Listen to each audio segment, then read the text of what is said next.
Hello and welcome to episode 462 of Fergo and the Freak.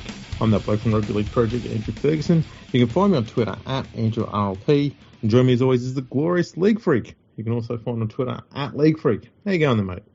It's going very well, Andrew. How are you? I'm rested. I'm calm. That's good. I'm always calm. So now you're about my level. Yeah, I'm down at that base level where you're at. Excellent. It's a new year, a big year for the podcast. Are you pumped for it? Yeah, I'm peaking. I'm ready to go. I'm fucking ready to go as well. Yep, we've done our usual of turning up, saying hello, and then pressing record. Mm-hmm. The hello was pretty much the prep work. Yep. So yeah, there's not much going on. No. The big news. Yes. Since we were last on. Yes. Is there's a review into the coaching of Sean Wayne at England. How's that going? Still ongoing. Excellent. So we'll keep you updated on that, people. Yeah. The one thing that they definitely need to do more of in this world is reviews. Yes, especially of coaches that failed to do what they're supposed to do. I know. By the way, can we start the year by saying that I don't want to hear anyone saying that they're doing a deep dive into anything. Everyone says they're doing a deep dive into stuff. And it's like, no, you're not. You're just Googling it. Shut the fuck up and just fucking say, you know what? I Googled something. You didn't deep dive into something. But how about just a shallow dive? Anything but deep dive. Anything but deep dive? Yeah, anything. Anything at all.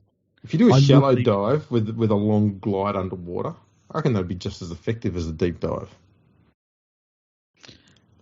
I guess it depends who's doing the diving. This is true. So we've got a little bit of football news. Apparently, yeah. I don't know if you're aware of this. Mm-hmm. Josh Maguire, well-known idiot. Yes. He's going over to England to play in the Super League over there this year. Mm-hmm. And someone asked him a question. I mean, rookie error by that journalist. Yeah. But he was talking to, I think he was asked about, how do you rate the Super League in the NRL? Yeah, it's a very, very obvious question because what they all want is for the Australian players to go over there and say, you know what? It's on the same level. It might even be better. Well, you know what? What?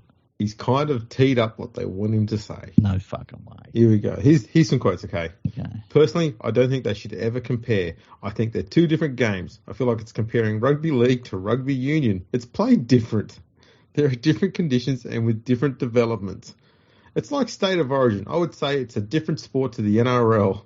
Some NRL guys are really good in the NRL. Come here and struggle. It's vice versa too with Super League guys to the NRL. And some go over and play amazing. I've got a question. Mm-hmm. If State of Origin's rugby league, mm-hmm. what sport is the NRL? It's a good question. Would we go with tennis, or is that too far different? It's probably too far different. I saw a hashtag from the tennis players, something about like tennis supports peace or something like that today. I was like, fuck off, you're hitting a fucking furry ball over a court. Yeah, it's a weird thing to say. I guess, it's all weird. He didn't have to address the actual question, which was a positive. Well, the other thing is, some NRL guys are really good in the NRL, come over here to England and struggle. Yeah, I don't know what he's talking about there. Yeah, it's a weird quote. I'm sure that they tried to twist it and make it sound like he thought Super League was amazing, but good luck to him. How old is he? 34, something like that? I don't know.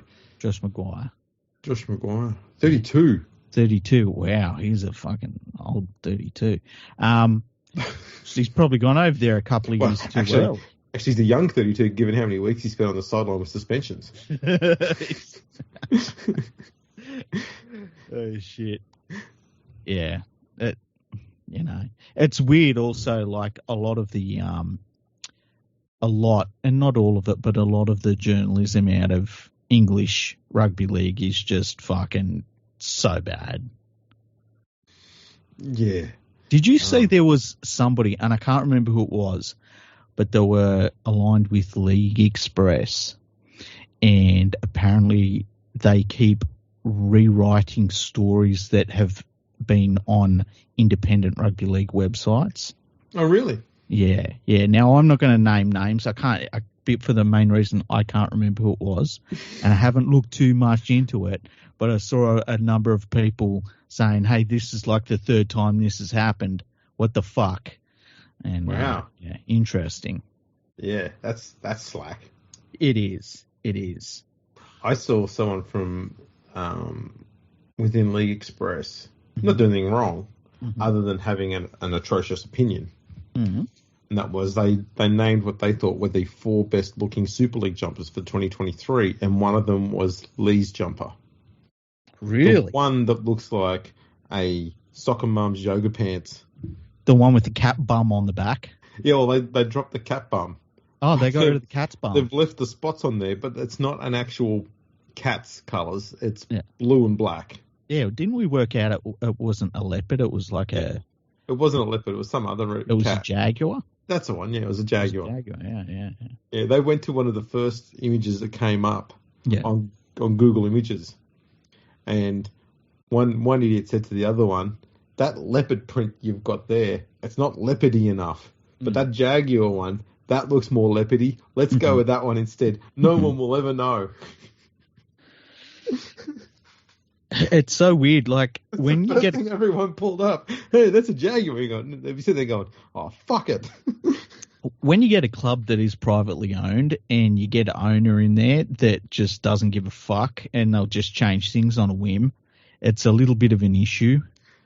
This is the thing that really intrigues me about the English Rugby League supporters, because there are quite a number of League fans who think that the whole change is a great idea and it's good rebranding and stuff like that. And I go, how is it that a fan base can accept possibly one of the worst rebrandings I've ever seen? Yeah. And whatever your thoughts are on Lee, they've been around for a long time. They have been reasonably successful. Out of not too many teams have had any sort of great success over their entire history in the English Rugby League. But Lee have had a bit. Not a huge amount, but they've had a little bit. They've had their golden era. It was a long time ago, but still. And a pretty cool name. Legacy. Yeah. Pretty cool name. Centurions. That's a good name. Yeah. A legacy and a history. And to change that, the colours, colours are something that's really, really important to English sports fans, not just Rugby League fans, sports fans. Those colours, that means something to them. Yeah. And to have that taken away and replaced with fucking leopard spots and completely different colours. They're not even wearing red and white this year.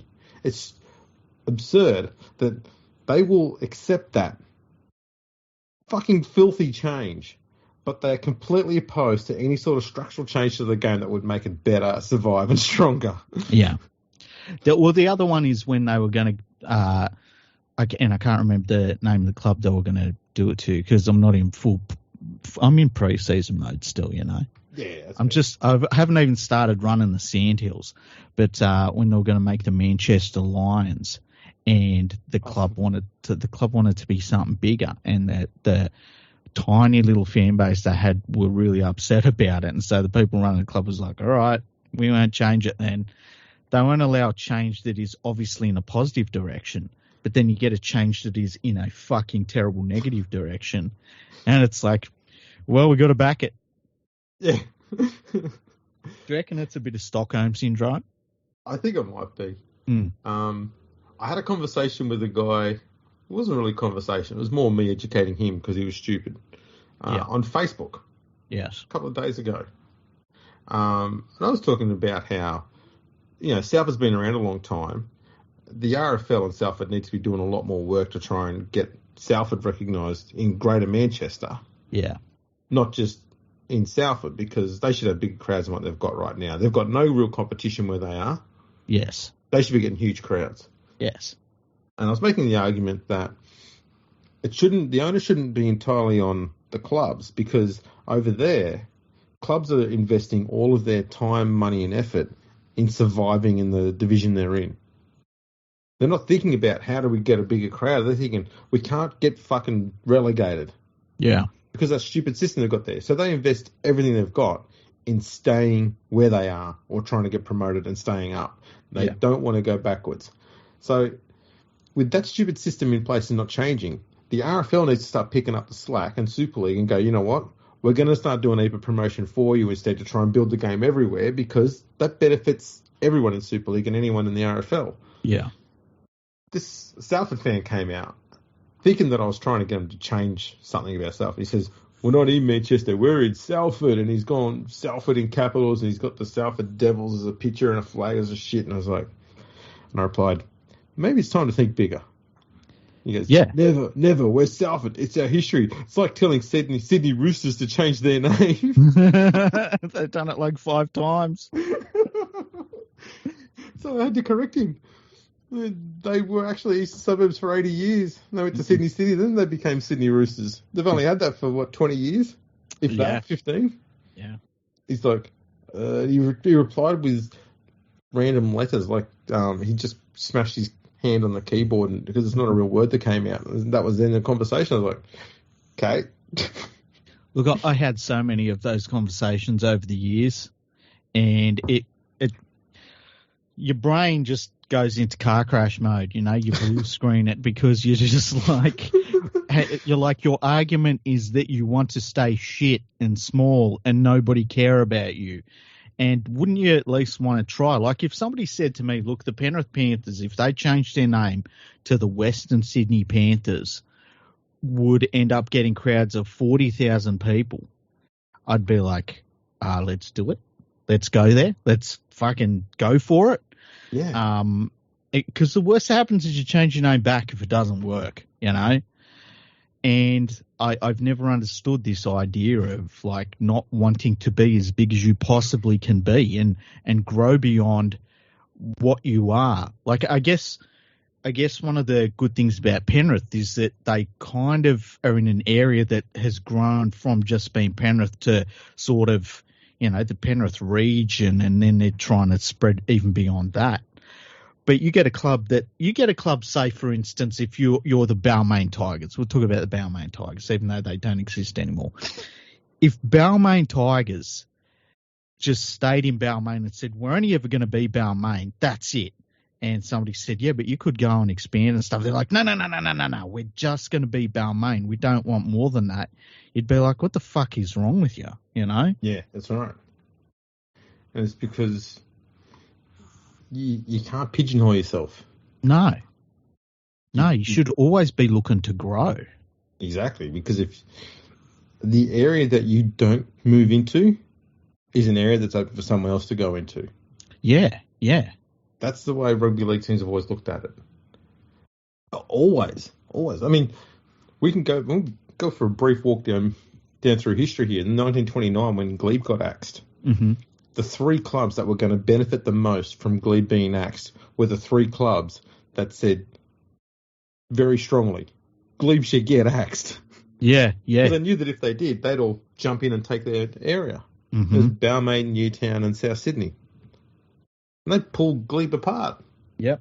That's ours. We want that. Boom, in they went. And so, if that mindset's been around since day one, it's going to be there the whole time through. And so, instead of fighting for survival, you're trying to find ways to make your brand and your team stronger and the region that you're representing bigger. Yeah. Because that leads to greater strength. Which I guess is a bit of a reason why people are a bit perplexed as to why the Dolphins haven't given themselves a region that they represent. See, part of me thinks that that's part of the reason why they haven't done it yet, because they're waiting to see how it pans out. They're waiting to see where their NRL supporter base comes from. Like if they say they end up getting at the first game, we'll say their first season, they end up averaging 30,000 people at Suncorp Stadium, right? Then I think that they would say, look, we can just call ourselves Brisbane, right? If they find through their marketing or through their membership that most of their supporter base is from North Brisbane, they might end up calling themselves North Brisbane. So I've got no problem with it, because you can always change your name. Yeah. It's more, I think, people just go, how can we support a team? How can you build a community when the community doesn't know where you exist? Yeah, I get that too. And I think that's their mindset.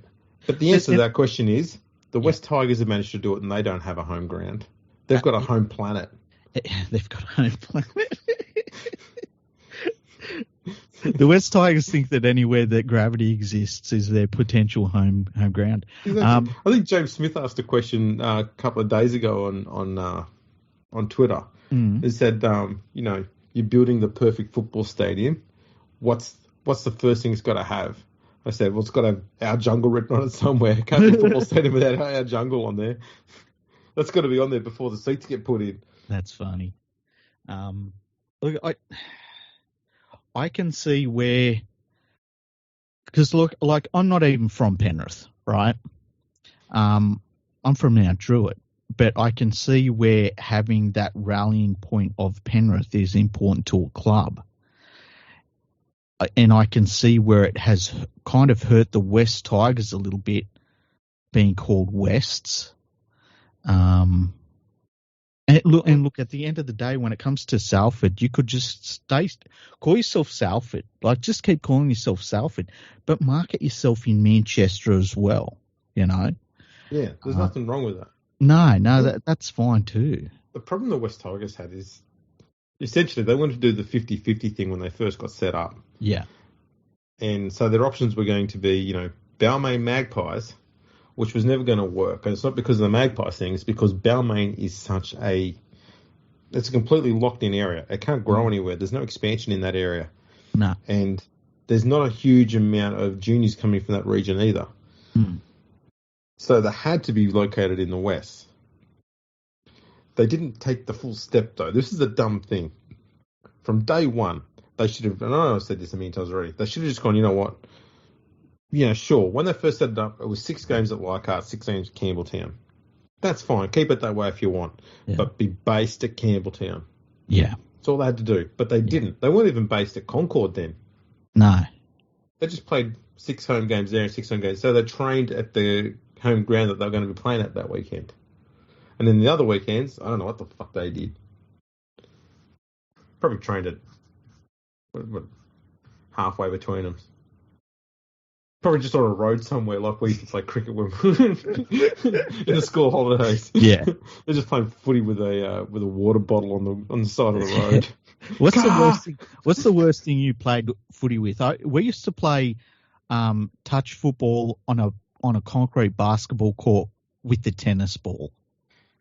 Yeah, we did that one. We did it once with a basketball because we couldn't find a tennis ball. Yep. Yeah, that was okay until we broke the basketball. Because everyone just like putting up bombs and just watching it bounce.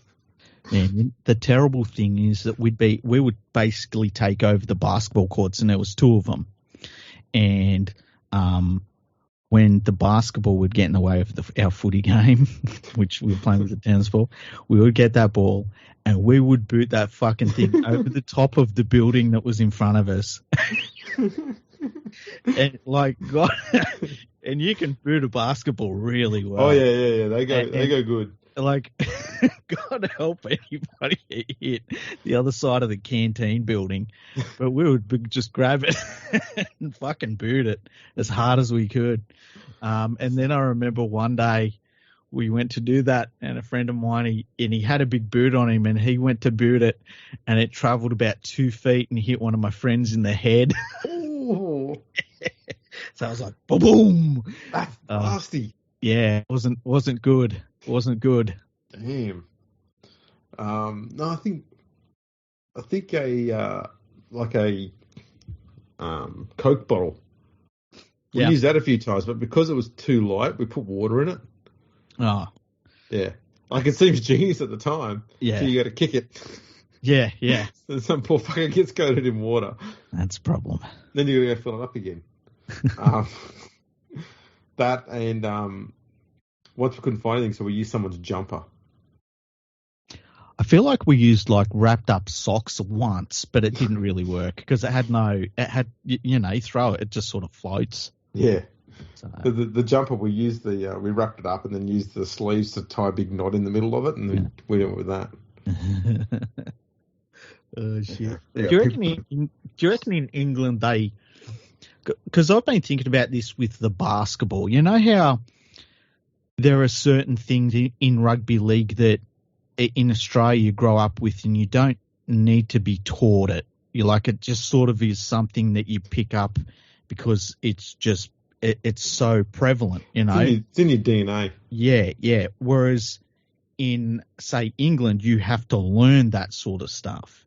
And I've been thinking about it in basketball, about how there are things that if you're in a country where basketball is a very popular sport, there are just real basic lessons. And it's the same thing in soccer where you don't need to be taught those things. And that's where that's why it's so difficult for a country like Australia in soccer to be as good as somebody from Brazil, because they're picking up things from the first day of looking at a ball and thinking I can kick that. Like a lot of our players just have to learn, actively learn.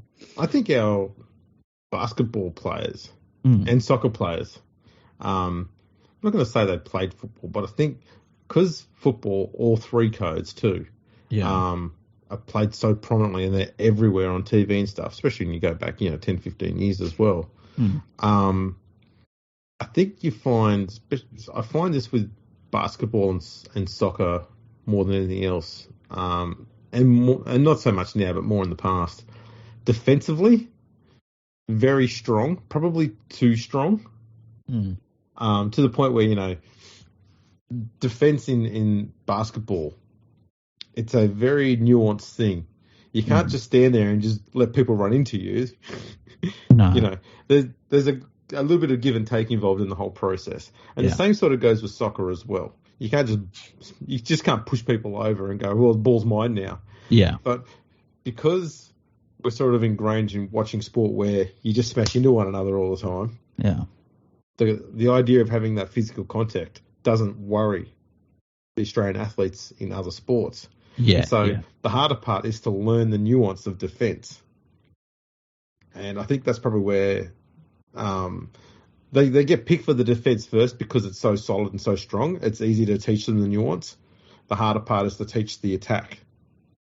And I find it with basketball and soccer more than anything else. Yeah, I'm thinking about basketball players like...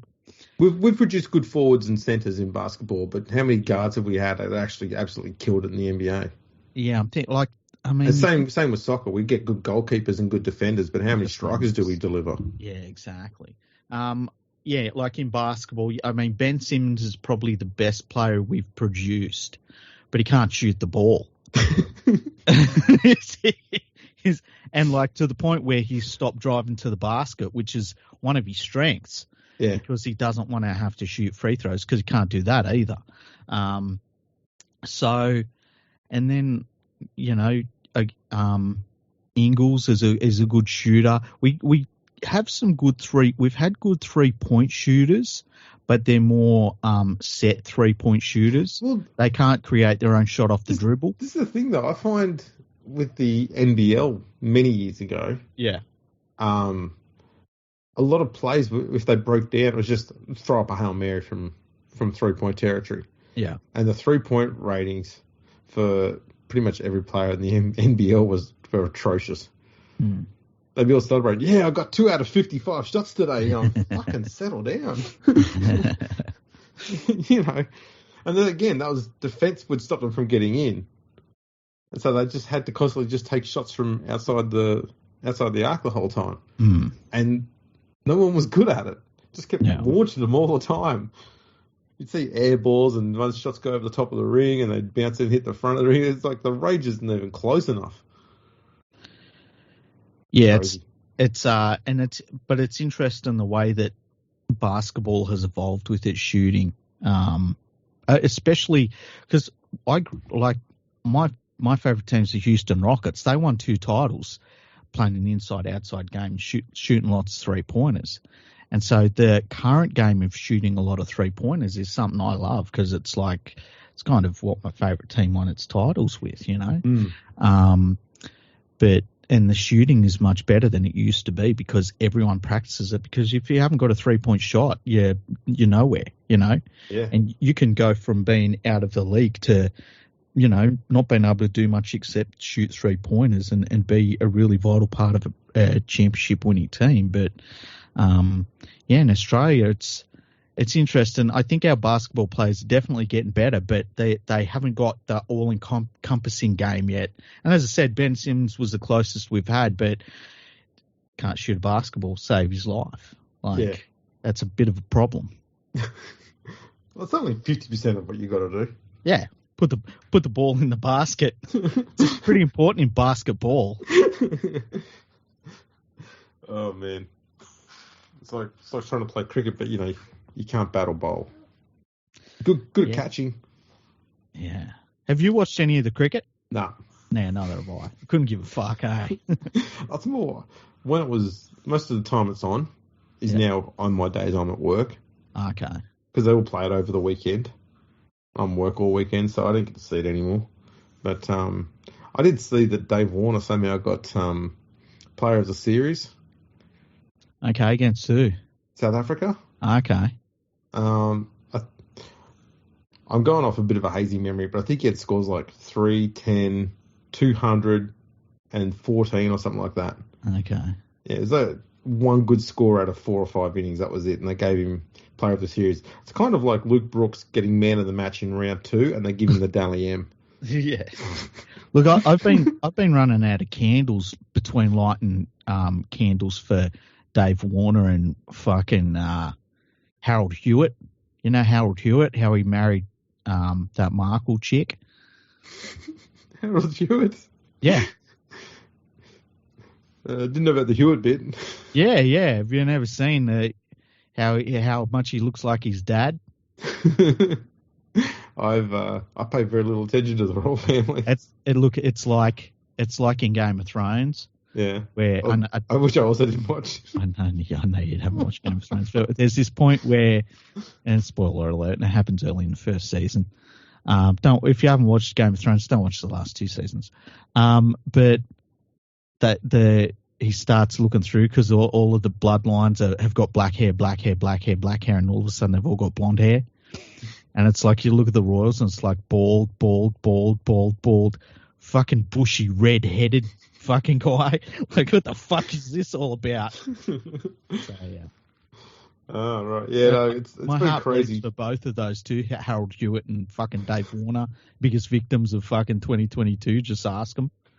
I love the fact that people are going hard after Harry. What's that? I don't know. It just seems weird. I don't know much about what's going on, but he's basically complaining. I think what I saw, a brief snippet, which was on the news, was him complaining about mainstream media being a bunch of fucks. Yeah. And I go, well, I mean, what's the hate about that? He's spot on with that. I think and it's and yet the amount of hatred that's been thrown towards him is more than what gets thrown at Prince Andrew. Yeah, that is kind of weird. I think that's kind of odd. I'm not saying that I like Prince Harry because I don't know him. I think he was he the one that was sort of parachuted in to be some sort of patron for rugby league at one stage? Was it him? I think it might have been. I can't remember. They've gone, Harry's not doing anything for the rest of his life. Let's give you some shitty title. Here, go stand next to some idiot, some goofy looking clown with a fucking football. He's like, oh, okay. This is not a rugby ball. Look, it's close, all right.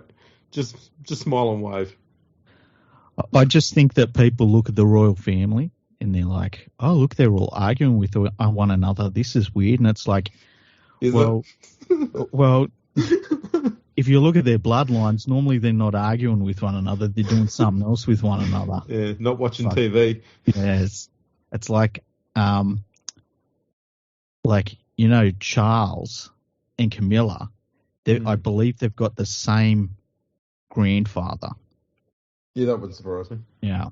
So, you know, it's just a bunch of weirdos all angry with each other, and it's like just fucking entertainment for everyone, really, isn't it? Pretty much. Yeah. Until they start fiddling around with kids. Then fuck those guys. Yeah. We've strayed a little. Yeah, we used to be a football podcast. I don't know how we managed to get from basketball to the Royals. I don't know. How about Only we could do that. How about Selwyn Cobbo? I feel a bit sorry for Selwyn Cobbo, okay? Because last year he does a podcast. Keep in mind he's 20 now, so it's 19 last year, and he was asked about like Kevin Walters as a coach, and he was like, yeah, he's basically what he said is like basically he's a great player. He won a lot of things. He's a really, really nice bloke, but as a coach, and then that come out in the media for some reason 6 months later. Well, they knew that they were going to have a quiet off season, so you just sit on that one. Just wait for it, yeah. Yeah. And they blew it up and said, oh, he doesn't like his coach. He thinks he's not a good coach. And then the Broncos come out and said, well, if you watch the podcast, he was taken out of context. And so I watched it and it was like, well, it doesn't seem like he was taken out of context. But I also, because I thought to myself, if I'm Selwyn Cobbo and I really believe I'm taken out of context, what context am I trying to get across? Yes. Because I know as a 19-year-old, I couldn't get across things I probably wanted to say in the right manner either, right? And it made me think about Kevin Walters as a coach, and I think it's hard to deny that he has done a fantastic job with a club that was at rock bottom. And they're going in the right direction. And what more do you really want out of coach at this point? Is he technically the best coach in the game? No. But is Ivan Cleary? No. Does it matter if you're getting the results? No. So I wonder if Selwyn Cobbo was trying to get across that, here you've got somebody that's a really nice bloke who has all the experience as a player in the world, and he maybe isn't a technically great coach, but he's good for the club. Furthermore, why is anyone taking what he says with any sort of grain of salt? How many first-grade, top-quality elite coaches has he played under?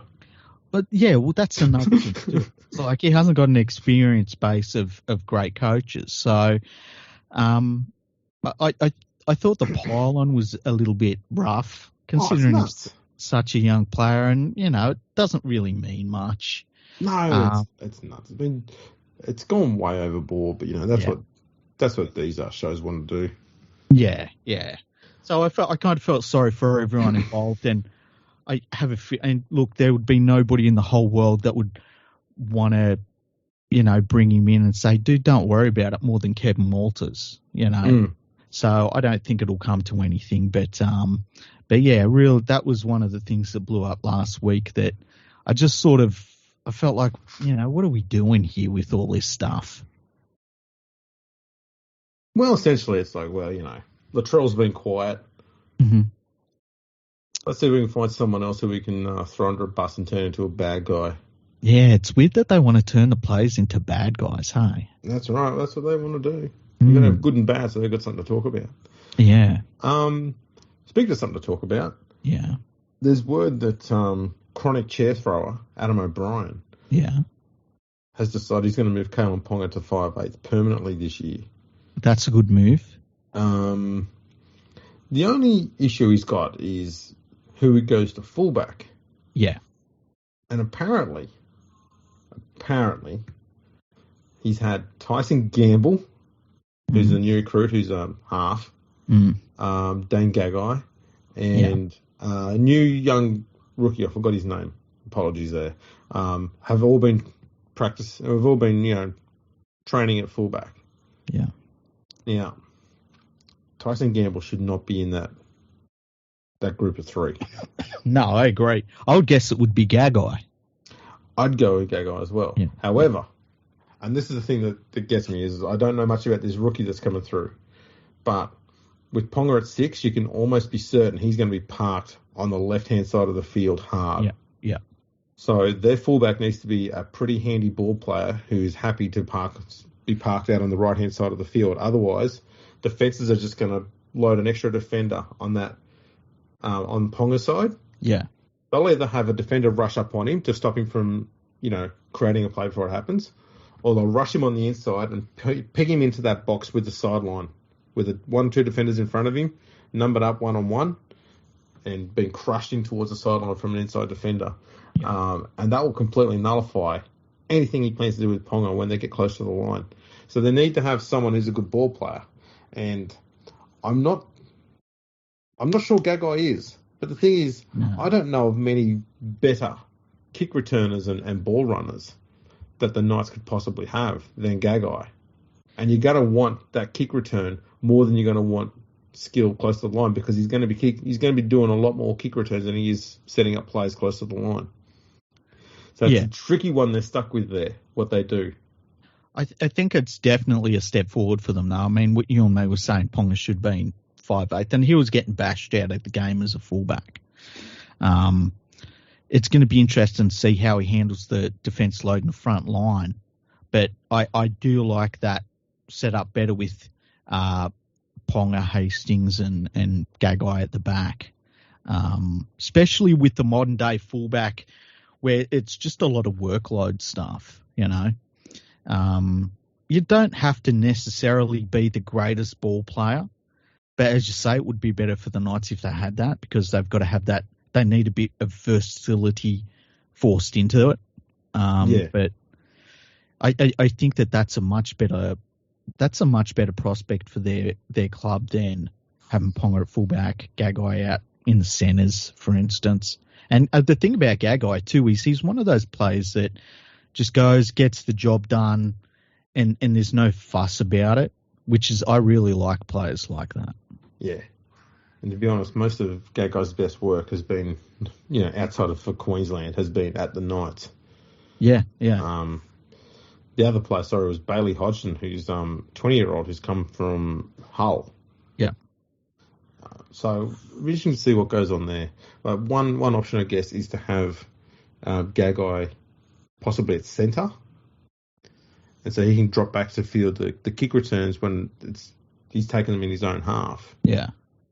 And that can help get Hodgson sort of warmed into the role a little bit. That wouldn't be too hard to manage. I would be terrified having an English player playing fullback in the NRL. I think that I think it would last 3 weeks of horror shows before it's all done and dusted. Well, the thing for him too is he's not tiny, but he's not huge either. Yeah, he's less than 90 kilos. Holy shit! And he's just on 6 foot tall. So for his height, he's a bit very light. thin. Yeah. That's a bit of a worry. Yeah.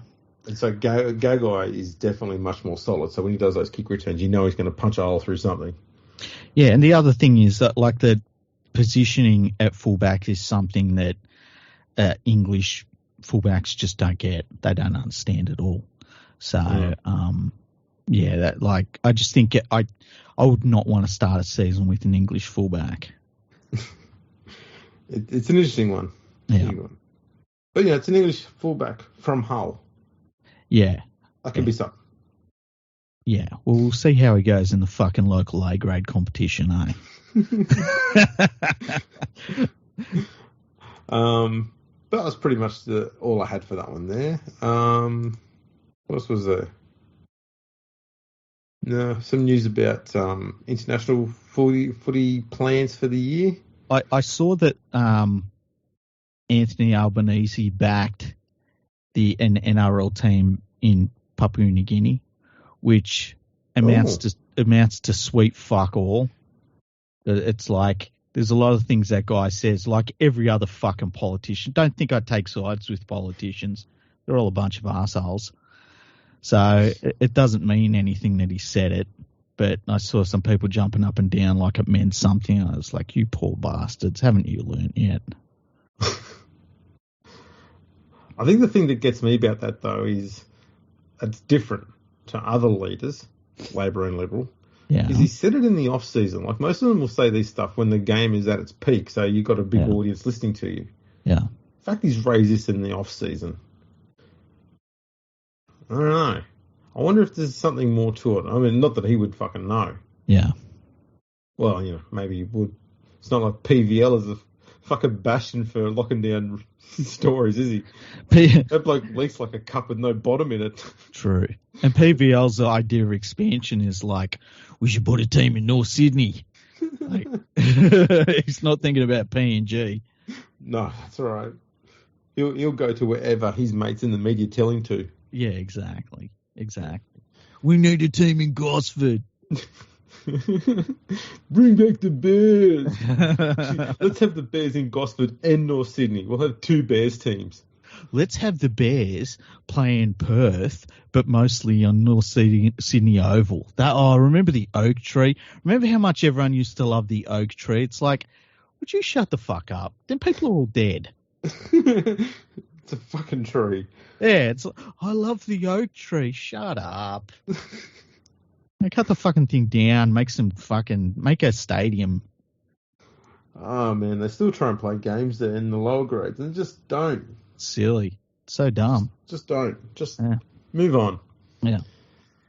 You know, even Leichhardt is less of a relic than that ground and that tree. Yeah, I would agree. It's crazy. It's I weird. Get the soft spot for it. It's fucking psycho. It's weird that it's 2023 and we will have games of football played at Leichhardt Oval. How strange is that? Well, this is the thing. I think Rugby League project creator Sean Dolan announced that West Tigers... Is he the guy you say puts in 5% of the work? 5? You're always telling me he's Mr. 5%? Mr. 5%. Yeah, geez, it'd be the other way around, I reckon. Anyway, you were saying? I think he said that this year the West Tigers would have the most home grounds any team has ever had in one season. Oh, really? So, okay, let me guess what they are. Yes, you've got them all right. Let me guess what football grounds. Correct. Okay, so we got Leichhardt, right? Yep. We got Campbelltown. Yep. Got Parramatta Stadium. Yep. Now known as... Is that the one now known as... Combank Stadium? Combank Stadium, yes. Okay. I'm going to say... I feel like they'd play... Are they going to play in that fucking hellhole in the middle of nowhere? Fucking... You're going to have to narrow it down. Fucking, what's the place that I don't like? I try and remove... Tamworth. Tamworth. Is that Tamworth one of them? Is that Scully Park? I don't know. Yeah, it is. Yeah, they're playing there. Okay. I'm going to say one more. Okay. The new Sydney Football Stadium. No. Oh, okay. Is there another one? Well, not yet. Homebush? They're playing at Homebush. Why?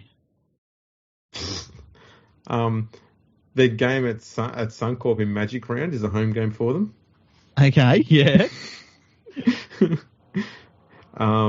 FMG Stadium over in New Zealand. Holy shit. They're playing the Warriors over there. That's at Waikato. They're almost playing like one home game at every single one of these stadiums. They're going close. Yeah. You got the other ones right. Okay. Wow, that's shocking. Yeah, they're getting around. Wow. What's the Homebush game? Is that like Easter or something? Yeah, April 10 against Parramatta. Okay, that's weird. It's crazy, isn't it? Because both of them have got Combank as their home ground, and yet they couldn't fucking play at Combank for that game. Yeah. It's strange. Also, rounds 1 and 2 are the only times in their entire season this year where they'll play back-to-back games at the same venue. Okay. What venue's that? Leichhardt. Okay. They're starting this season at Leichhardt Oval. Yep. Sunday at 6 p.m. followed by Sunday at 4 p.m. Man. Look, at least Phil Gould will have an absolute massive erection for the first 2 rounds. Oh, man. It's all about Phil Gould's cock. I just... just asking. It's fucking crazy to me that we're still doing the Leichhardt thing. It really is. Oh, it's nuts. It really is nuts. Like, I can look at Penrith Football Stadium, and Penrith is a fine stadium for football, but I can look at Penrith Footy Stadium and say, you know what? We got to move away from this. And then you look at Leichhardt and you're like, holy shit. Well, this is the thing too, okay? And this is something that's gone on for a long time with the West Tigers, is fans, and I think even people within the club, always compare the crowd sizes that they get at Leichhardt versus the ones they get at Campbelltown. Yeah. For a long time, actually, it might even still be going on. The crowds at Leichhardt, always bigger than the crowds at Campbelltown. Yeah. All right. Thing that was never taken into consideration, nearly all the time, was the fact that they always played weaker teams at Leichhardt and the stronger teams at Campbelltown. Yeah. Don't know why, but let's have a look at this year. Leichhardt, they played Gold Coast, Newcastle, and the Cowboys. Yeah. And at Campbelltown, they play Manly, Canberra, who are absolutely dominating the West Tigers too. Doesn't matter what decade it is. And Melbourne Storm. Again, I mean, if you're a West Tigers fan with that Melbourne Storm game, you think to yourself, do I travel to Leichhardt Oval or do I just stay at home and just, I don't know, start cutting while I'm watching the game?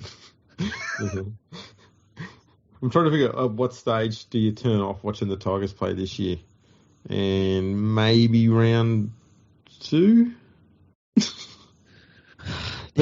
This is the things that are going crazy, okay? And I know I said just before we got on air. Yeah, you did. I'm not going to bang on about the West Tigers this year. Yeah. But is it just me, or has there been a lot of fucking Tim Sheen's West Tigers talk in the media over the last 3 weeks? So much. It's insane.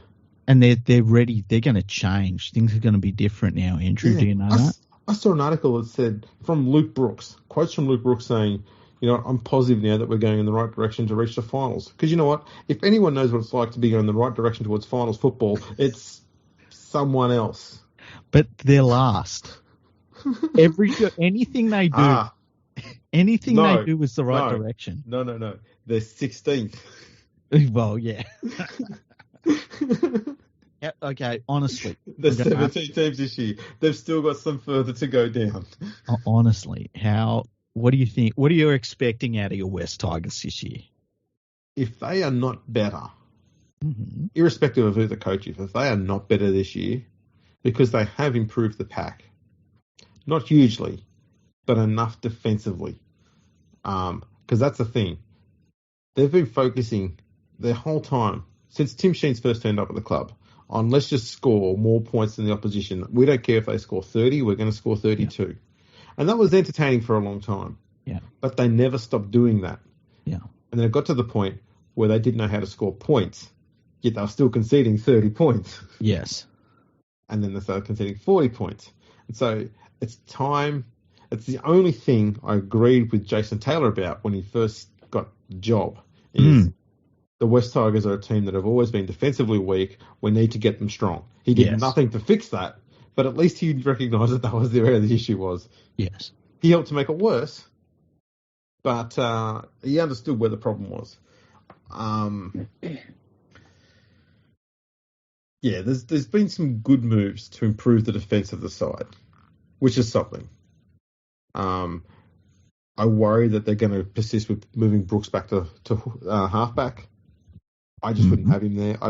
If he's got to be in the run-on side, then he's got to be at 6 or not in the side at all. You can't give him the role of halfback. He doesn't talk enough. He doesn't direct enough. He's not a leader, so do not put him in a role where he has to. But then who are you going to have at halfback? Dewey's the only one that can do it. Okay. Whether you think he's got the skill set or not is another thing, but we've got to go with what we have. Yeah. He is a talker. He is a leader. He's not the sort of person that fucking runs away when shit needs to happen. He'll go and ask for the ball. He'll go do something. He makes better decisions more often than what Brooks does. Yeah. Okay. They're all starts in the right direction. I don't think Dewey's a halfback. Do I think Dewey's a better halfback than Brooks? Yes. I mean, that's what we're going to go with right now. Yeah. So that's their only option at this stage. Until they've got Jake Simpkin, they might be able to move into that role. I don't know. But they should never have got rid of Hastings. That was stupid. Yeah. But that reeks of Sheen's. It's just, you always got rid of the wrong players at the wrong time. Were you happy to sign John Bateman to a 4-year deal that he'll see 18 months out of? No. Well, My problem here, okay, with the signing of John Bateman, I don't know if I said this in the recent episodes or not, but he was signed on a 3-year deal at Canberra before and got homesick after 2 years. Yes. Okay. So both Bateman and the West Tigers should have been a lot smarter about this contract. Bateman's going to say yes to a 4-year deal because it's fucking job security. He's almost 30 years old. Of course he's going to. Yeah. West Tigers should have gone, you know what, he got homesick after 2 years last time. Why don't we just give him a 2-year deal and a 2-year option in our favour? So if after 2 years he doesn't get homesick and he wants to stay, bam, we'll activate that clause in the contract and he can stay for another 2 years. Don't tie him down for 4 years because if he gets homesick and wants to go home, Tigers are going to have to end up footing that bill. And it's going to take up space in their cap and it's going to fuck things around. It's a stupid risk. And furthermore, they paid a transfer fee for him. I know.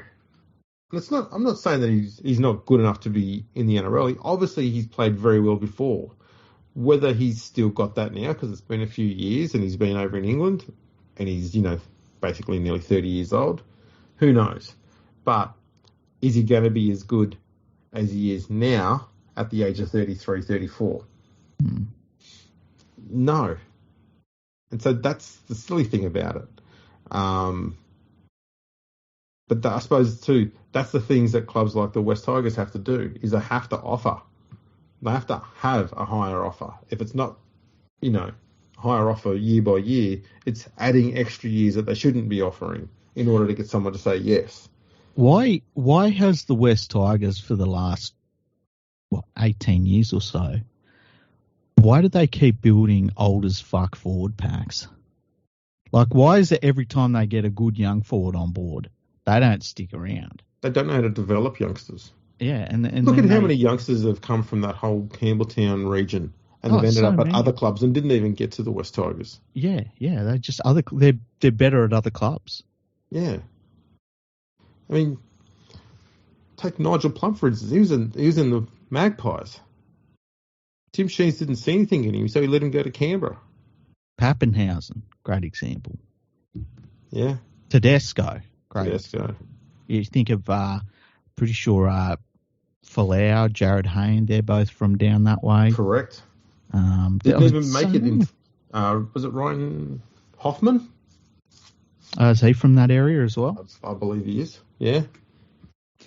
I mean, it's crazy that they're on their fucking doorstep. Yeah. Don't even recognise it.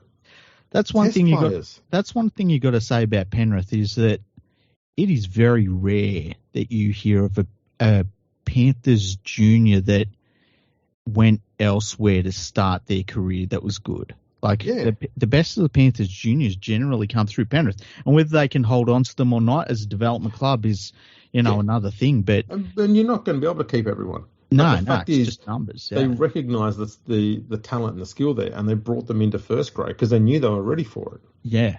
The fact they were ready and got signed by the clubs proves that they were ready for it. So they understand that.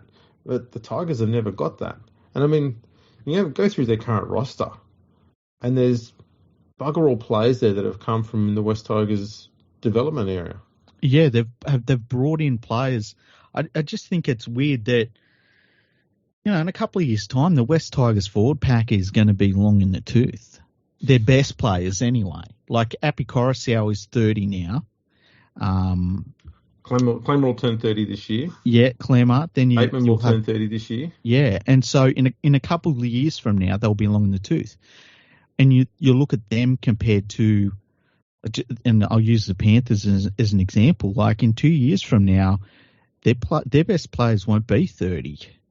And that's right. They'll have had 2 premierships under their belt. It's a weird way to build a club, Yeah, well, and I'll tell you the other thing is too. What they're doing is that they're trying to get to the top 8 as quickly as possible, and then hoping that they can build back up and be a strong side again off the back of that, like they never did before. And here's the thing: if Tim Sheen sees out his contract, right, and then he's going to hand it over gracefully to Benji Marshall. Look at how fucking old that forward pack is now that Benji Marshall takes over. Oh, he's going to have to completely rebuild the side. He's building a team for himself that Yep. will be fucking dead in the water as soon as he leaves. Yep. And Benji Marshall's going to have to rebuild it. Yep. And everything Sheens is going to teach him is going to be completely useless because it's going to be for the squad that he's got now and not the squad that he's going to have in 4 years' time. Yeah. I tell you what, Benji Marshall, someone should be in his ear and say, Benji, I know what they've promised you, but don't fucking do it. Yeah. It was nuts. I still don't get it. I've never heard of a coaching structure like this in any sport, any time in history, anywhere. Yeah, I can't think of one either. Who gets a 70-year-old man to come back who hasn't coached for a decade in this league? To not only coach an elite team in an elite competition, but while doing that, he's going to train not one, but two blokes who have never been a head coach anywhere, how to be a head coach at an elite level in space of 2 and 3 years. Yeah, and we've talked about this, that you don't really get taught how to be a coach. No, you've got it or you don't. Yeah, and it's an art and a science, and it's for a certain personality type as well. You know, how many NRL coaches seem like the fucking life of the party? You know, it's a very specific sort of person. It's not something you can sit down and give lessons on. No. And I mean, I remember you saying this ages ago on an episode, you know, it's very hard to get someone who was an absolute X factor star player. Yeah. And get them to be a coach because they don't know how to apply what they managed to do to other people because it was just second nature to them. They don't know what they were doing half the time. It just happened. The was in front of them and their body just went bam and boom and it worked. And they do it every time and it works every time. 100%. Wally Lewis is a good example. Well, look, I bet Benji Marshall, if you sat him down in his greatest performances and just press pause at certain times and say, what was in your head at this point? I bet it would take him like 5 minutes to break down to you what he saw in an instant and made a decision on in an instant. And he'd take 5 minutes to explain it all to you though, right? That's what makes them great. Yeah. It's also what makes it hard for them to coach to other people. Yeah, because you cannot coach that. I don't care how fucking good your coach is.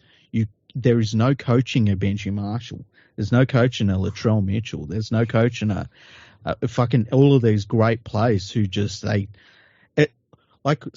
Darren Lockyer was a great example.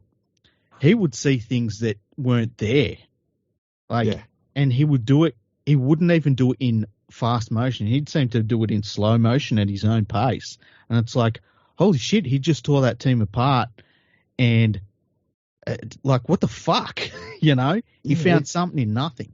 There's a lot of Peter Sterling about him. Always at the time, always read the play before it happened and just had that understanding of what he needed to do and where he needed to be and how he needed to do it before he needed to do it. Well, that's the ultimate level, isn't it? Where the game slows down for you and you can slow the game down around you and everything you do seems like it's slow motion, but is used so much quicker than everyone else around you somehow at the same time. And, that's the ultimate level of a sport and a sporting performance. And it sometimes you see it out of average players where they'll just play the game of their life. But with the champions, they do it week in and week out. And Darren Lockyer was a really fantastic example of that because at the end of his career, he wasn't the fastest player, but his decision-making process was so refined and so much better than everyone else that he played the game at his own pace, and it was still quicker than everyone else somehow. Yep. It's really weird. Yeah, that's what the greats do. Yeah. I mean, we saw even Benji Marshall in his last few years at the West Tigers. He started to develop that skill as well. Yeah, I remember when Brad Fittler went to that point in his game. Andrew Johns, I remember when he went to that point in his game, and the best example is when he he come back into the Origin arena after he'd been out for a little bit, and he had a great comeback performance in Origin. Yeah. Where he just did what he wanted. At that point, he's so good. And it was that combination of he still had enough athleticism and enough in his body, but he had all of the experience and it was just the absolute peak of what you could get out of him as a football brain, Yeah. It makes me wonder when we'll start seeing that out of a Nathan Cleary. Because he's going to have a lot of experience at a young age, and it's going to be interesting to see if we see him get to that level. Because at the moment he's still, when he runs the ball, he's running almost like a second row. He's a very good ball runner. Defensively, he's amazing. But when will we see him get to that point where the game is slowed down for him? And it's going to be interesting because when that happens, if he still has half of a decent, good Penrith pack with him, it's going to be fucking horrifying. I think the one big difference between Cleary and the absolute greats you mentioned, like Fittler, Johns, Lockyer, is the other three had a very, very good step. And I don't think Cleary's step is anywhere near as good. It's certainly not as big either. No, sorry, go on. I was going to say, and I think that's the only thing that's it doesn't threaten the defensive line as much as it does the others. And so because of that, the defenders would hang off the other three a little bit longer, just waiting for that step so they could try and adjust and try and stop it, even though they knew they had no chance, and most often never did. But the one thing Cleary does have that those three didn't have is, except for Fittler and maybe Johns, is the confidence that if he runs the ball at the line, he's going to get through the first contact. Yeah. Not so much because of his size, because I think he's definitely smaller than Fittler. He'd be maybe he's not as stocky as Johns. He's not as stocky as Johns. He looks taller. I think he's probably a bit taller, and Johns was stocky. I wouldn't be shocked if he was not. I think he would be heavier than Johns, but more athletic. Yeah, because Johns was a bit stockier. He would back himself, especially defensively. Yeah, as we know, the defensively hits he'd put on were just insane. Yeah, very similar to Wally Lewis, I guess. Yeah. Cleary doesn't have that build, but he's got the belief that his body's going to stand up to any contact. So he will still ram hard at the line and more often not get his nose through. It's very rare you find a halfback built like most halfbacks, but can run like a back rower. And that's what Cleary's got that the other three generally don't really have. But he lacks the step that they've got. And I think if he could work on getting at that step, especially very close to the line, I'm putting him in their same league. I think that's all there is. I think it's just a step is all he needs. Yeah, that's a very good point. Because they could run across the line, and everyone, as they would have players going back on their inside, but also on their outside. All of those players around them were a threat, and when they'd put on that step, and they would wait for somebody to react to something, and that's when they'd put the step on. Cleary doesn't have that. When he chooses to run at the line, and I think it's why he's so effective at it. Like, he only runs at the line when he really sees something, and that's why when he runs, he's normally just through. Look, his ability to identify a weak shoulder, it's uncanny. I don't know of anyone who can identify when they're going to be running at an outside shoulder or a weak shoulder better than he does. Because you see it more often than not. He doesn't try and run past players. He runs at their weak shoulder. Yeah. So when I say weak shoulder, their momentum's taken them in a different direction. And so they've got no power behind the shoulder they're going to hit him with. So he knows he can run through it. He's not going to run at a shoulder that's, if a player's leaning right and they're down ready to tackle, he's not going to run at their right shoulder because he knows he's going to get fucking poleaxed. Yeah. He'll run at their left.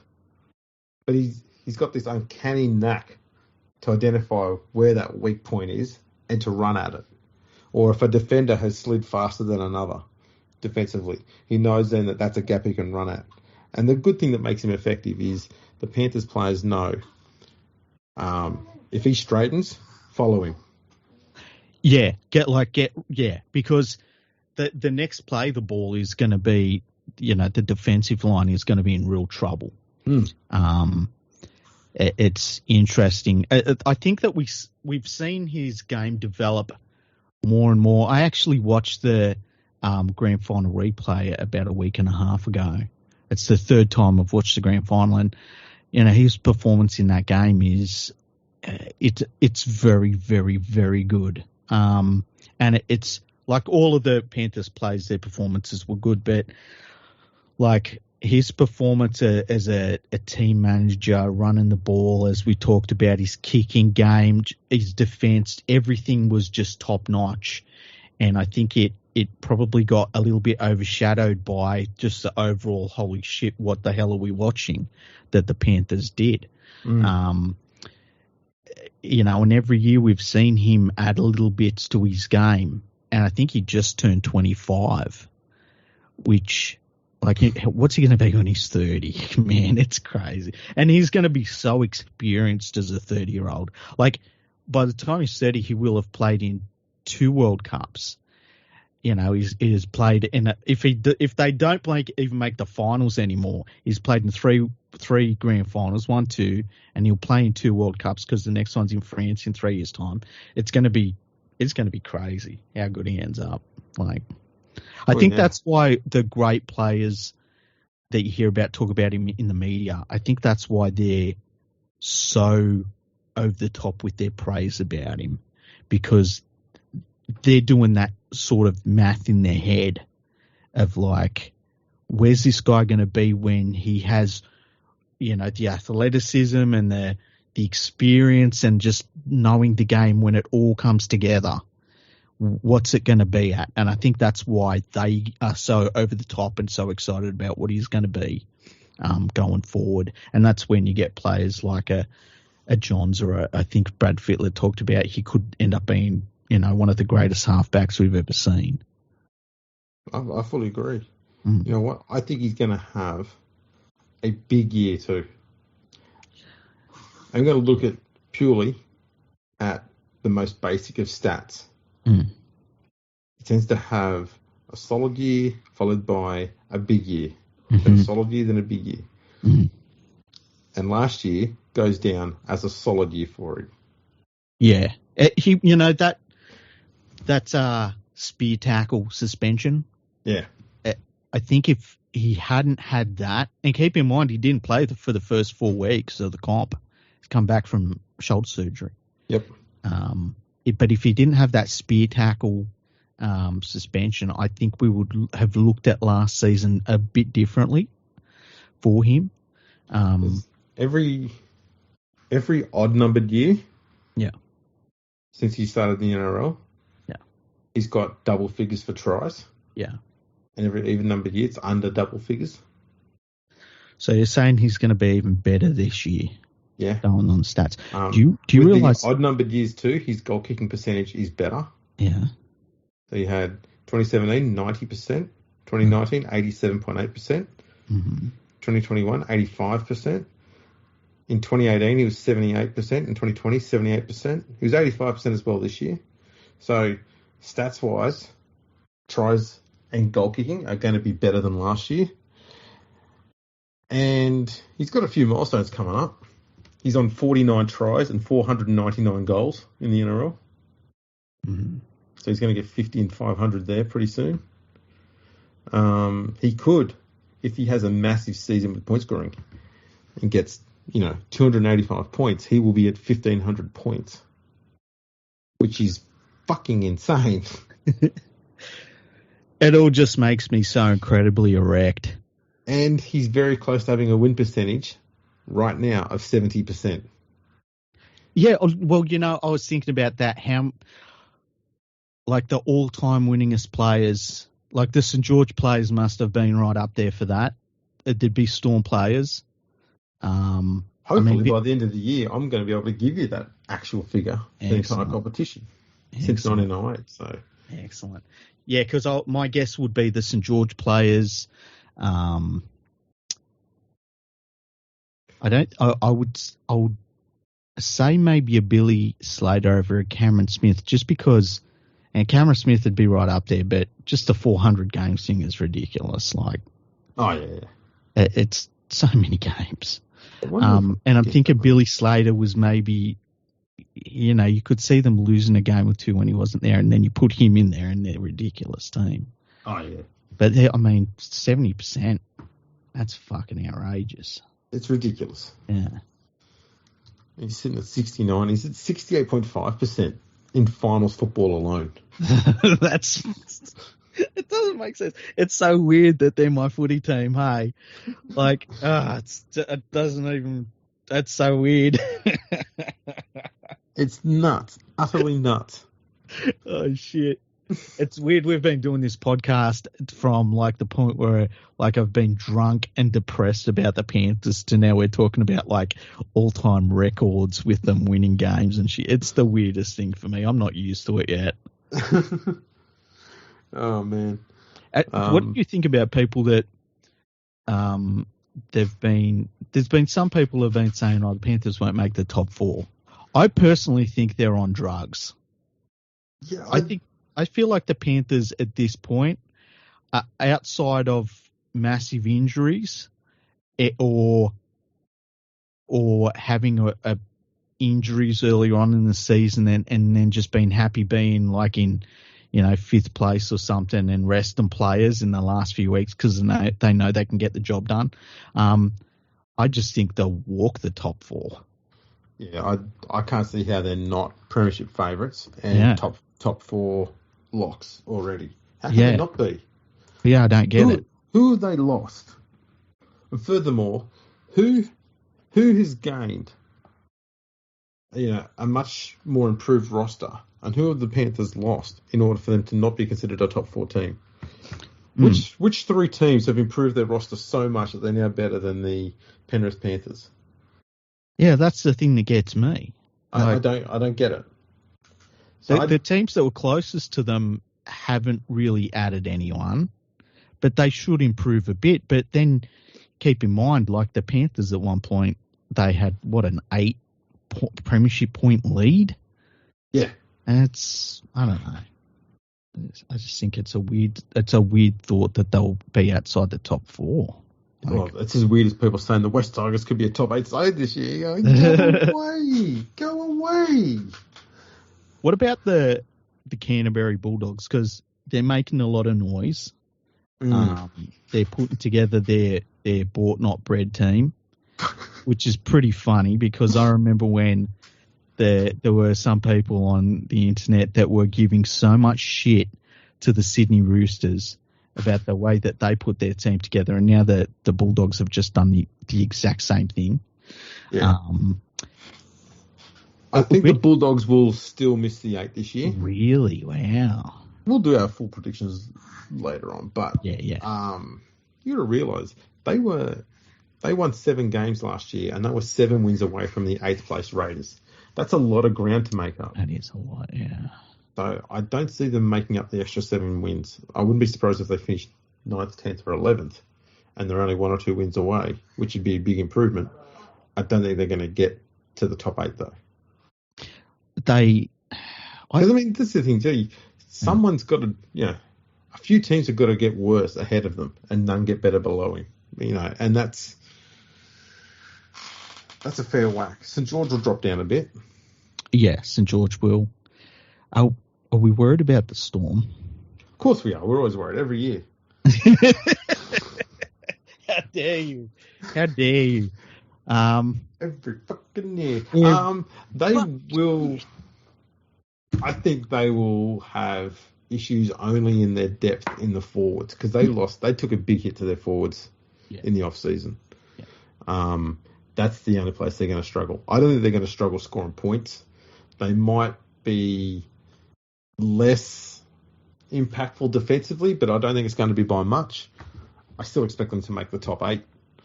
I don't think they're a premiership contender, but I can't see them being out of the top 8 either. That's a long drop they've got to make. Long drop.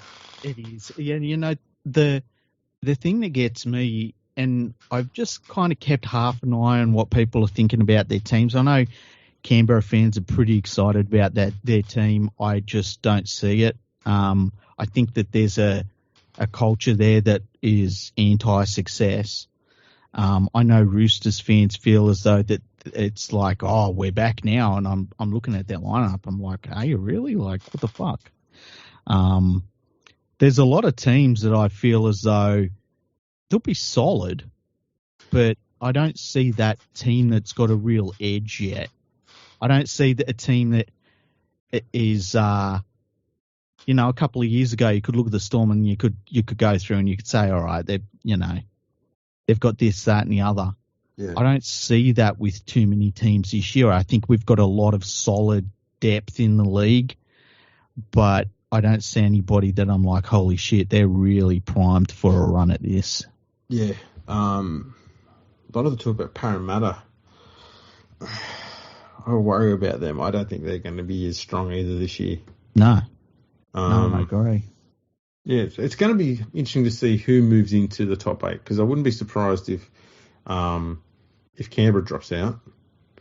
Wouldn't be surprised if Parramatta's close. Oh, wow. I'm not going to say they're going to drop out, but I wouldn't be surprised if they're close. And all it takes is an injury here or there, or just a hot run of form by a team that's sitting just outside the top 8 for things to get a bit fucked up for someone. I think Parramatta's. I know. I worry about them.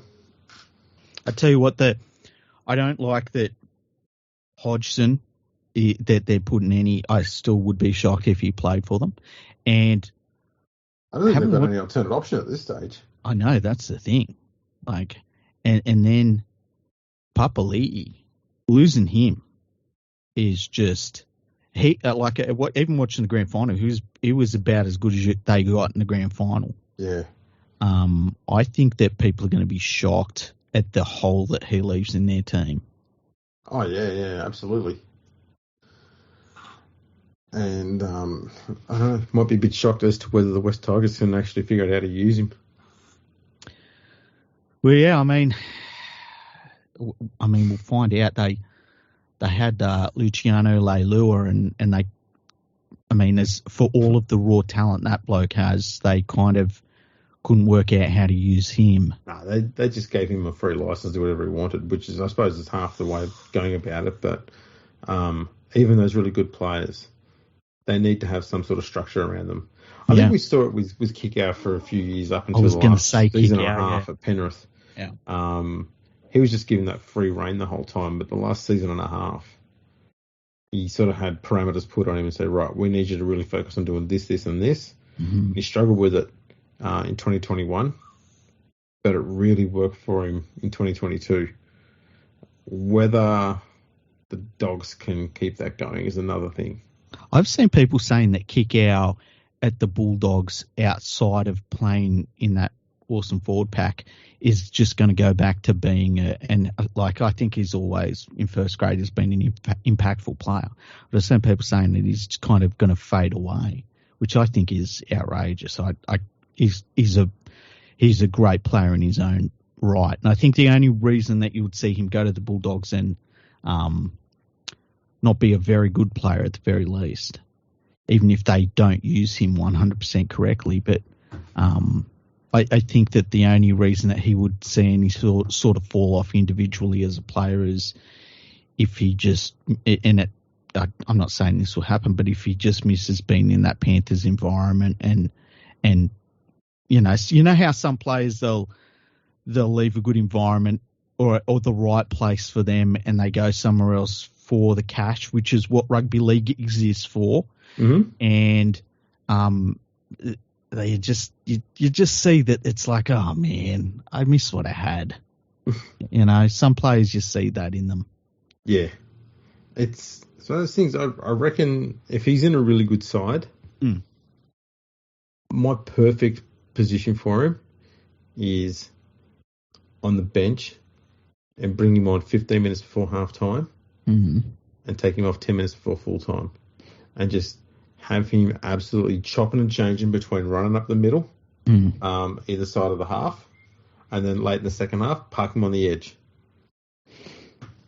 See, the thing that got me about him last year, and you know that I had my question marks about him for a long time up until last year.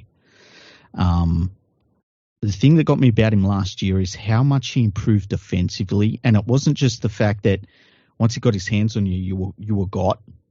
You weren't going anywhere. But it was the reads in defence and his lateral movement in defence, and it was all the basics. Sort of, you knew that he had the ability just because he was a freak athlete. He's like a fucking comic book hero. Look out in the footy field, he's a giant freak athlete, but the base just for whatever reason all worked last year, so that you never worried about him in defence anymore. You never worried that someone was going to run around him or step back inside him or something, because he just got him. You know, it just was amazing. I hope he goes well for the Bulldogs, and I think he will. I think he will. You know, I think he'll do pretty well too. He's going to have options too, whether he wants to play, in prop or lock, or whether he wants to be in the back row out on the edges still, because Bulldogs haven't got a lot of competition for a lot of starting spots there in the forward pack. They've got some depth. Yeah. But with a big name player like him, he's going to be able to pick and choose where he wants to be. So it'll be interesting to see how they work with him there. But I'd put him on that side where he can be that link player between Burton and Addo-Carr. That sounds absolutely threatening. That does. Yeah, it does. That sounds so amazing. I want to see it. Burton signed a long-term deal too recently, which was good to see him lock that down. Yep. There'd been little whispers that he'd maybe go back to Penrith. Once you get that, might want him, but at the same time, he'd be demanding half money. Exactly. And he's not going to be playing in the halves if he goes back to Penrith. He'll be centre. Exactly. The only way that was ever going to work is if they decided to get rid of Luai, and you can't now. No, you can't. After you watch him in the World Cup, there might be 60% of his game to unlock in the NRL. It was crazy. The other thing is the NRL salary cap went up by 25%, which is fucking outrageous. That was enormous. Yeah, that was done because the clubs and the players were starting to get restless with the NRL about how much money they'd left on the table through their poor media deals that they did right at the height of COVID. Yes, and all the pay cuts they asked the players to take.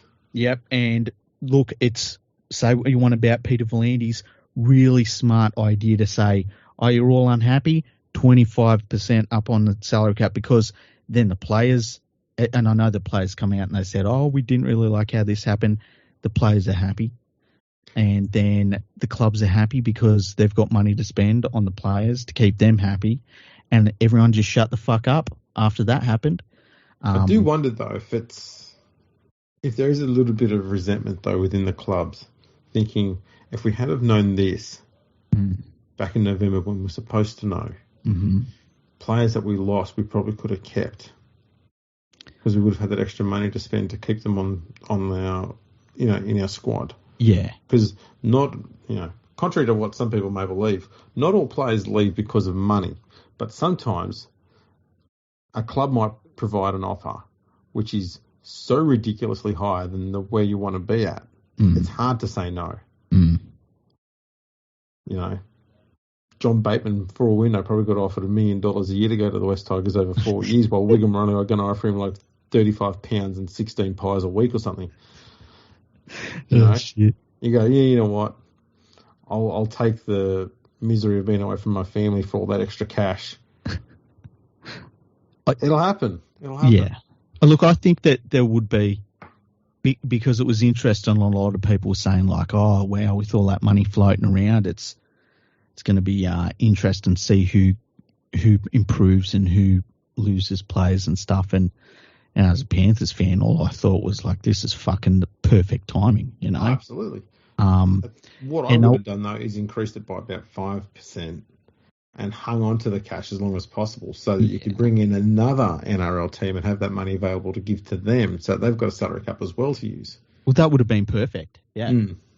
I guess, yeah, I would have brought it in incrementally as well to stop the scenario where you have a top team. Like, can you imagine if the Panthers, for whatever reason, had set their salary cap and everything was sort of all locked in, and then they get all of this extra money, and some of it gets soaked up by players who they have contracts where, let's just say you're on $1 million a year, but they say, well, if the salary cap goes up by 5%, I get an extra 5%. So there's some of that too.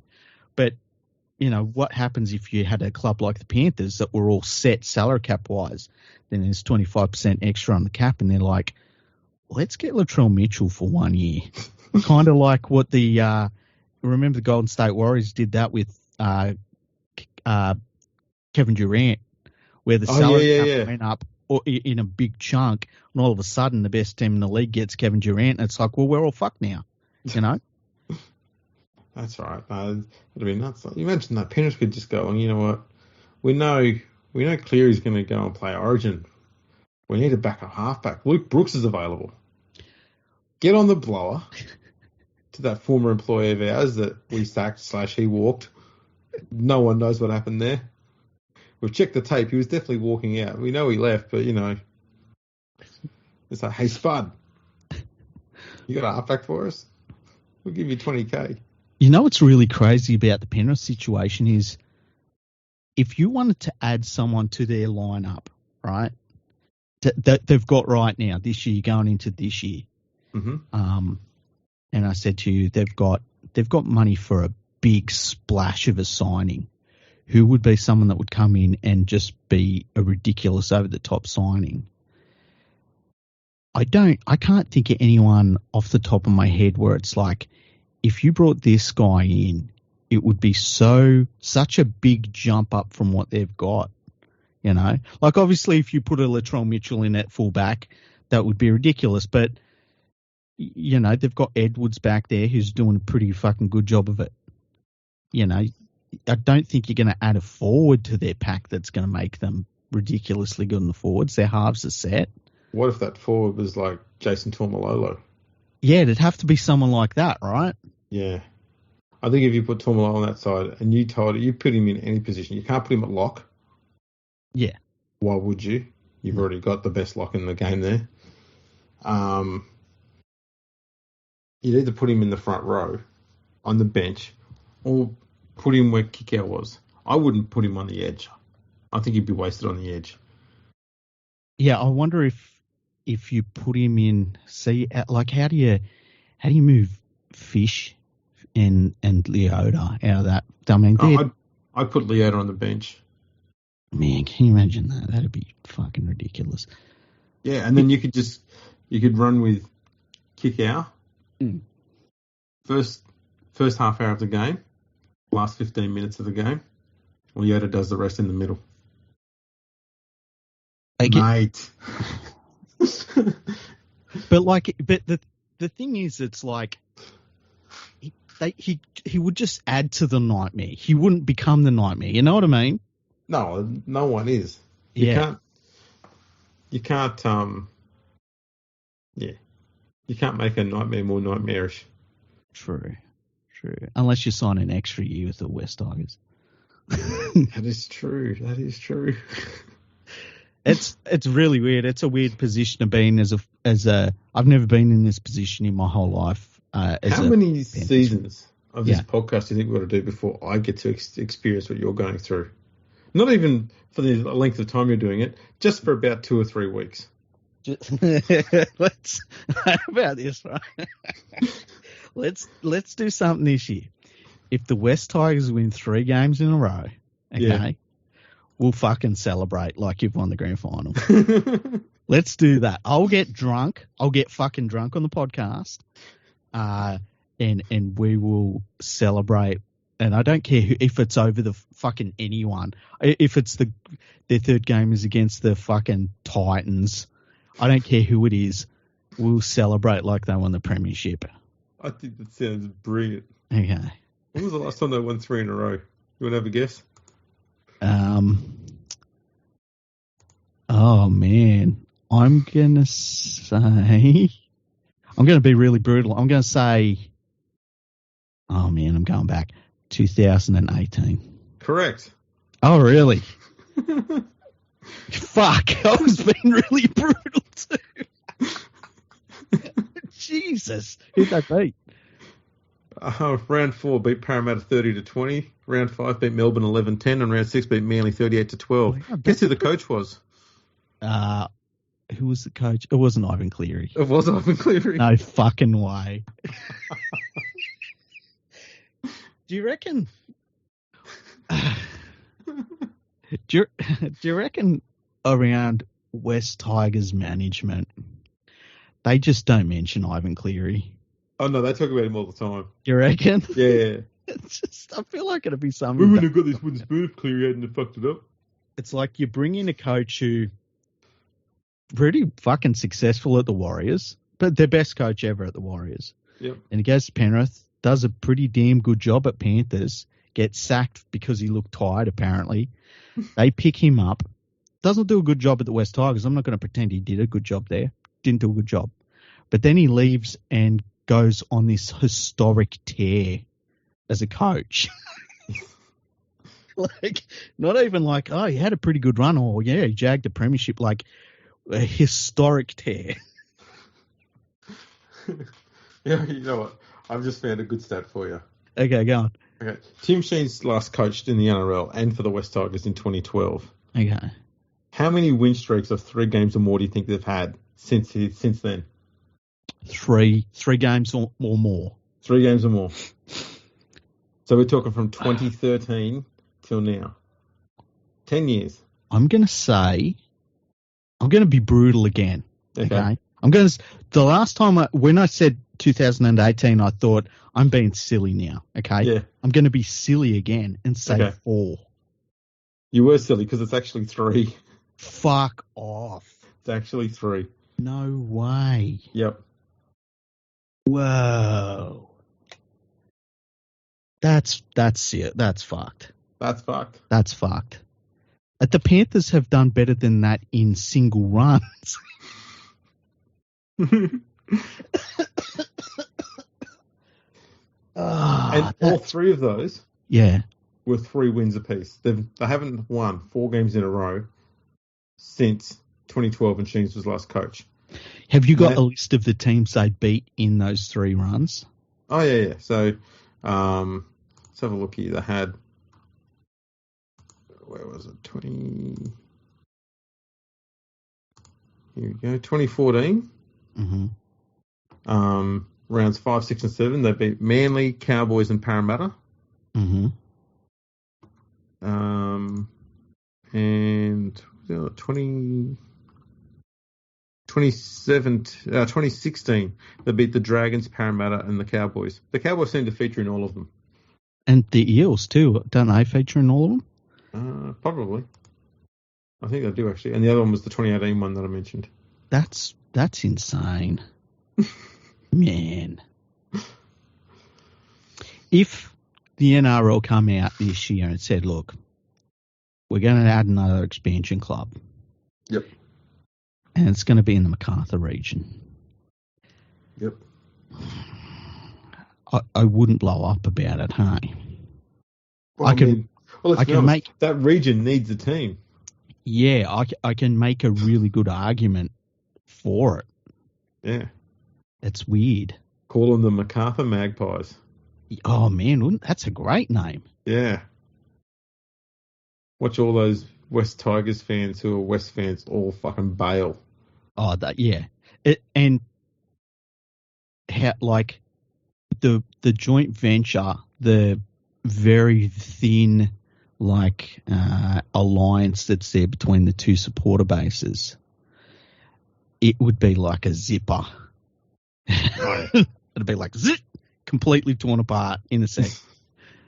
The thing is, West Ashfield have invested so much money in the West Tigers, and that I think they're also funding the reconstruction of the Balmain Leagues Club in Rozelle. Yeah. So then they're not leaving the club, and they're basically financially bankrolling the whole bloody thing at this stage. So they're not leaving. So the West Tigers will still exist. Yeah. But where they exist is a mystery. But I guess what's so different to that to what they've got now? That's the thing. Here's a question for you. And like Tigers is a really good name for marketing. But just say they said we're going to call ourselves the MacArthur Magpies going forward. Would that really fucking piss you off? No. Okay. No. Like I know some people it would really piss them off. Oh, yeah. It would be common sense. The only thing that would piss me off is if they created a MacArthur Magpies team and they did nothing to develop the game in that region, because that would be so fucking stupid and negligent. Yeah. And then it would also completely defy the whole purpose of creating a team there in the first place. Yes. That would be the only thing that would ship me off.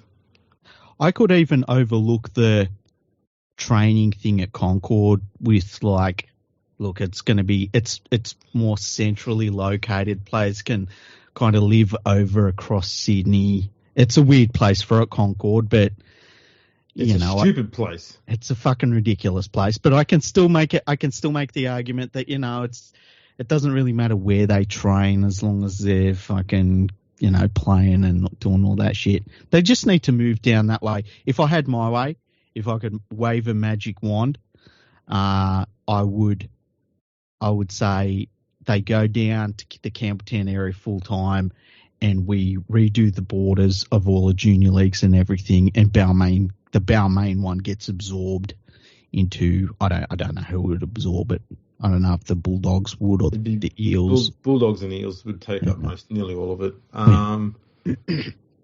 To be, you know what, I wouldn't be surprised if the Roosters try and take a lot of it, and I'd be okay with them taking it given they've got such a small area. I'd rather a team that's got a very small juniors area, make theirs a little bit bigger, than have ones that have got already decent size get even bigger still. Yeah. Well, that's the thing with, like, because the MacArthur region, I mean, it's the biggest growing area of Sydney, and it's going to be like another, like 1/3 of Sydney eventually over time. Well, speaking of populations, there's a report coming out that says that by about, I think, the year 2030, Melbourne will overtake Sydney for being the biggest city in Australia. So with that in mind, perhaps the Tigers could consider their first ever relocation idea back in the mid-90s, and that is to relocate to Melbourne. We're going to have to get to a point where we do have a second team in Melbourne. Yeah. And there's a massive rugby league base in Melbourne in the northern suburbs. Yeah. Because I don't really know too much about the makeup of Melbourne, because I don't consider it to be part of Australia. That's fair. There's no argument here whatsoever. They drink mud, they think it's coffee. I know I'm preaching to the fucking choir. Exactly right. I know that if I poured the petrol, you'd light the match. I'm sitting there saying, more. Yeah. More. Do you know how much this fucking shit cost me? Yeah, we couldn't use petrol, could we? But like looking at a map, I would sort of say you'd base the team in Geelong, but do you reckon the northern suburbs would be the way to go? Suburbs, yeah. The majority of the population initially in Melbourne was and still is based on the eastern side. Yeah. The northern suburbs, that's a very, very modern sort of development area, and that's where all of the development is going right now. So I live out near the airport, which is on the north side. The population there has gone up by nearly 50,000 people in 10 years. Okay, and they're building new suburbs out past us further north up the highway. Do you would they? While still expanding the ones around me where I am at the moment. So this whole region that I'm in at the moment is going to be, 100,000 people probably in the next, 15 years. Do they have a facility out there where you could play rugby league?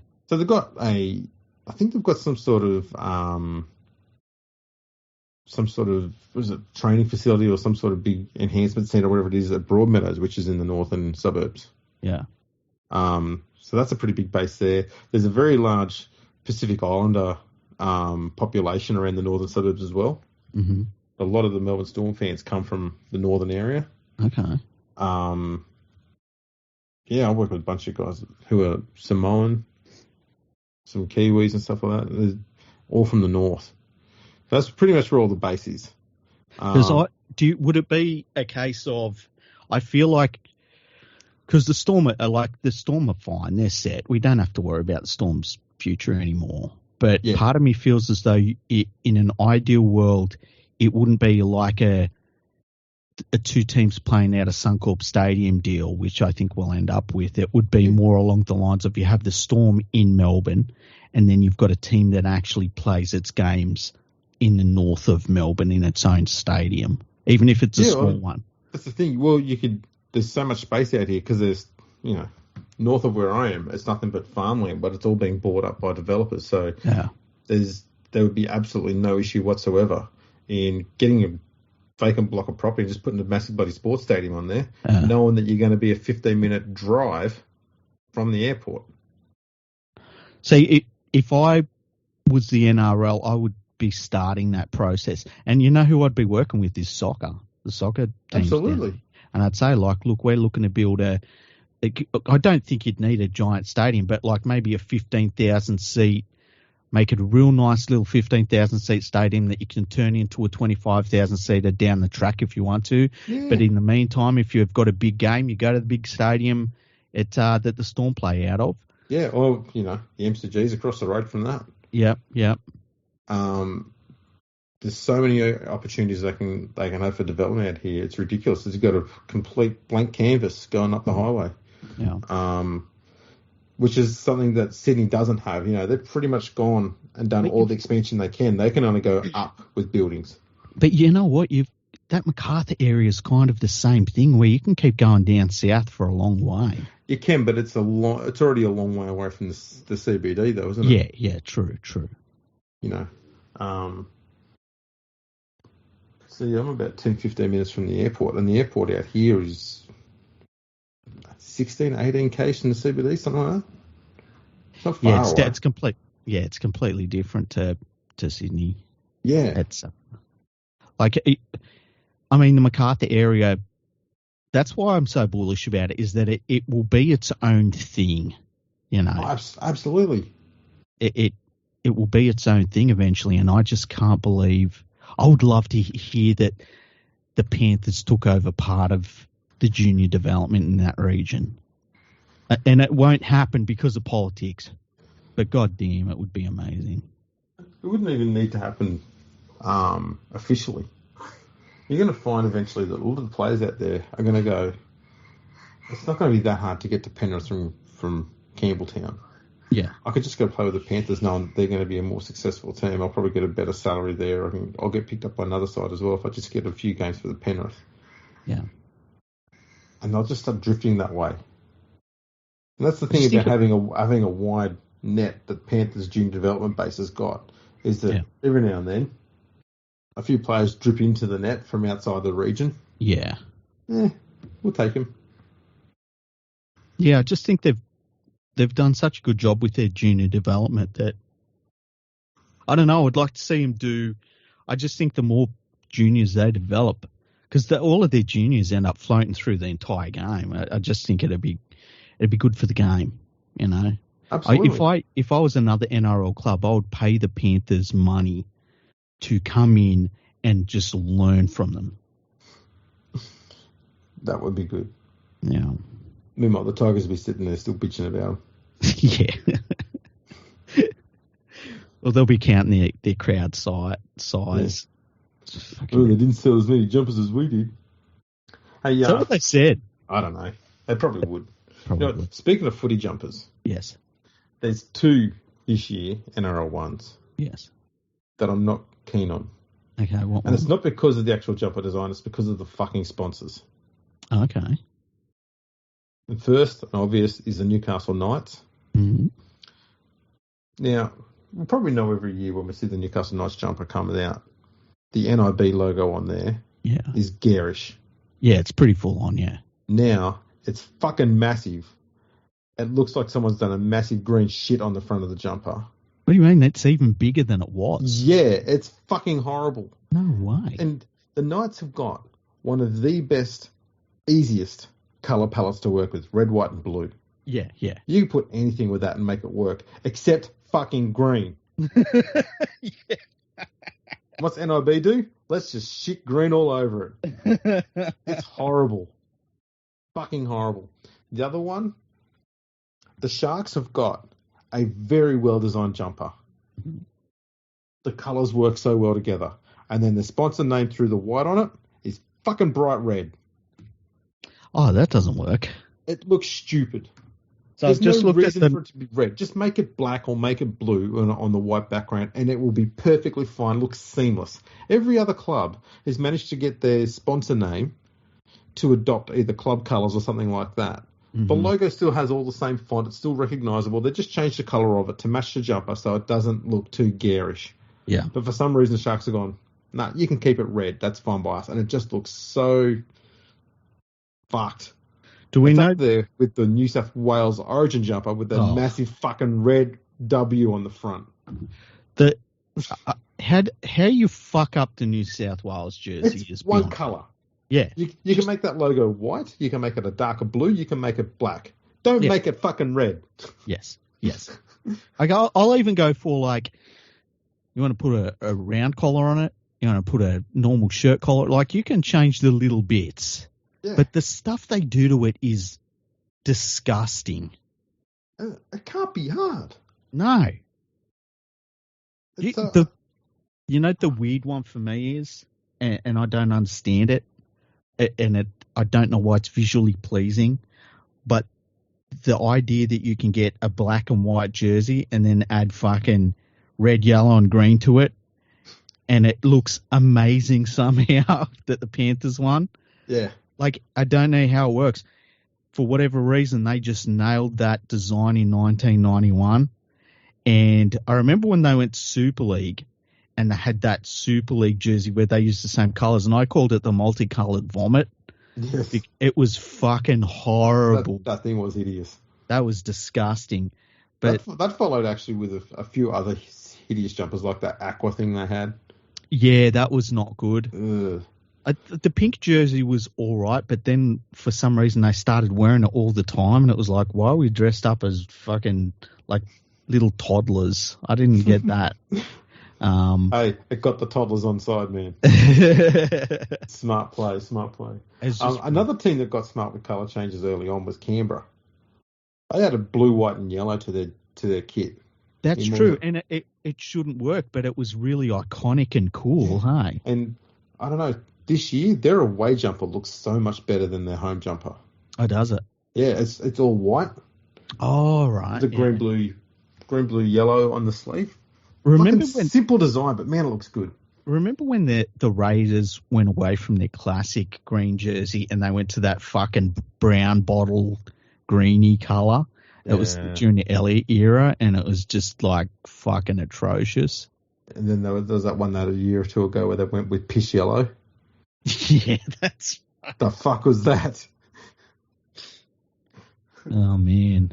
You know what? I haven't liked the Broncos jerseys since the 90s either. Yeah, you know, I looked at their jumper and I went, it's interesting. They've got this weird diagonal line across it. Yeah. And the colours are offset on either side of the line. Yeah. I look at it and I go, yeah, you know what? I don't hate it. I don't love it. I think I can tolerate that. I don't mind it. They've done worse. They had a shitful fucking aqua thing as well. They did, yeah. Oh, man, that was bad.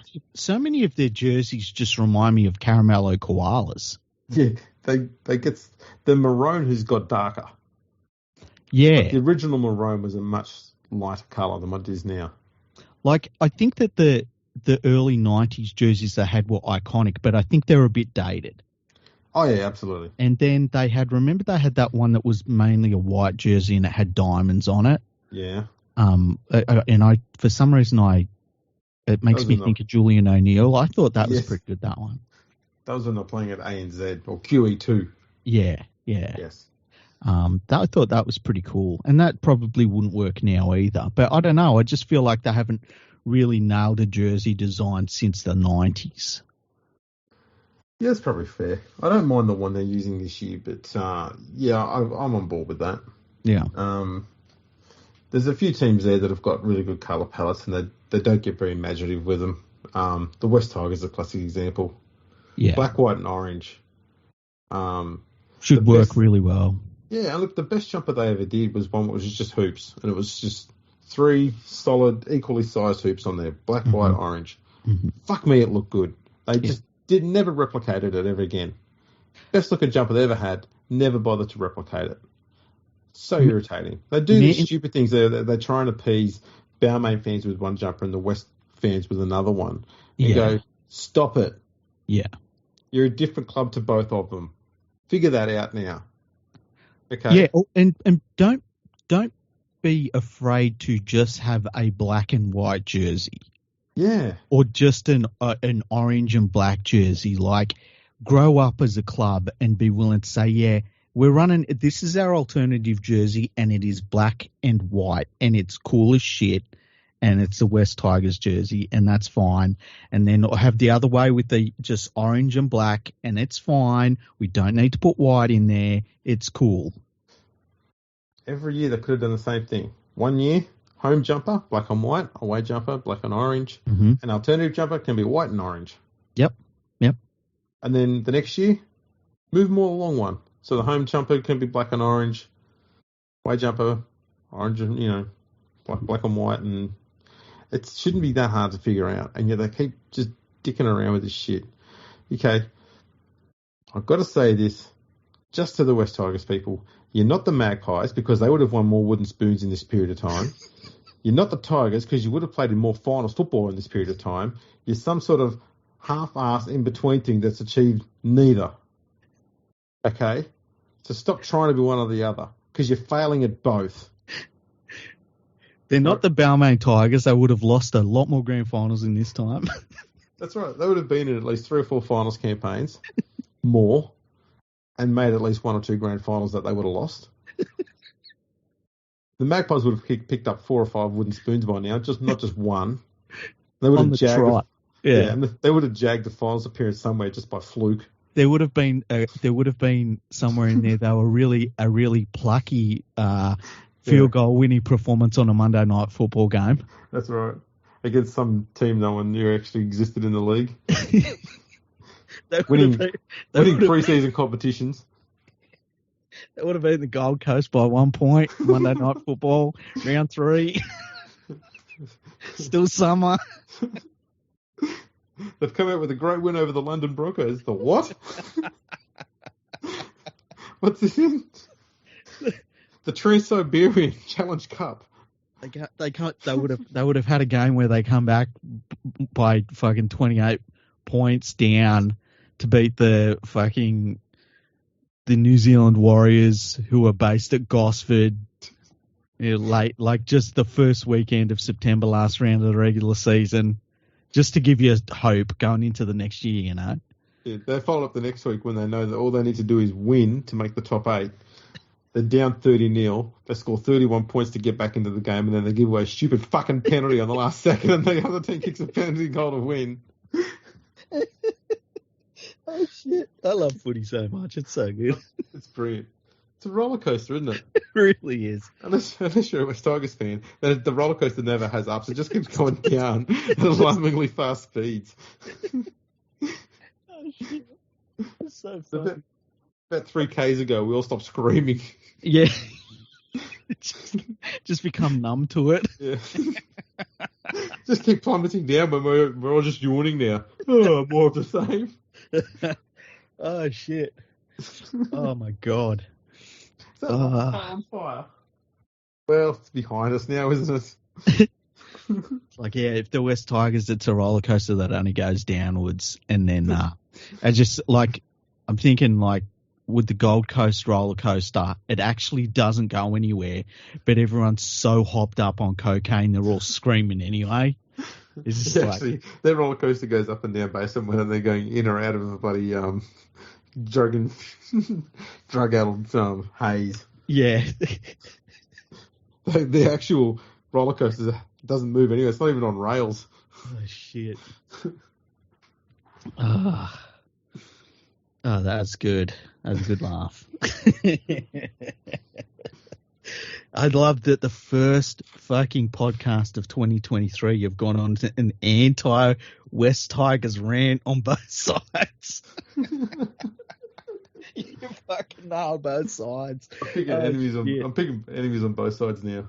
Oh, that's so good. That's so good. And right. Let's be honest. Yeah. I guess we should wrap this one up, man. We've been yakking for a while on here. I know. I wonder what we'll podcast about, hey? Yeah, we'll figure it out. One for the listeners, if you can think of something for us to talk about, let us know, and we'll chat about that in the next episode. Yeah. So send us an email, podcast@leaguefreak.com, and just chuck us a topic, and we'll fucking talk about it. Yeah. And we've also got to have a section where you start asking us questions about anything whatsoever, and we answer them for you. Yeah, that'd be good. Yeah. I think that's long overdue. We've been asking for that for a while, and no one fucking answered. Yeah, we're going to have to start threatening people soon. Otherwise, we'll start asking questions on your behalf. Yeah. And they'll all be complimentary. They don't want that. No, that's right. They don't want to be asking like, so how did you become so good at podcasting? It's like, fuck that shit. Start asking us really shitful questions. Yeah, like, Carsten Brummer has asked.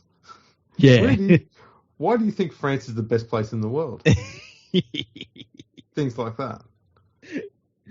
Don't make us do that, Carsten. Send us an email.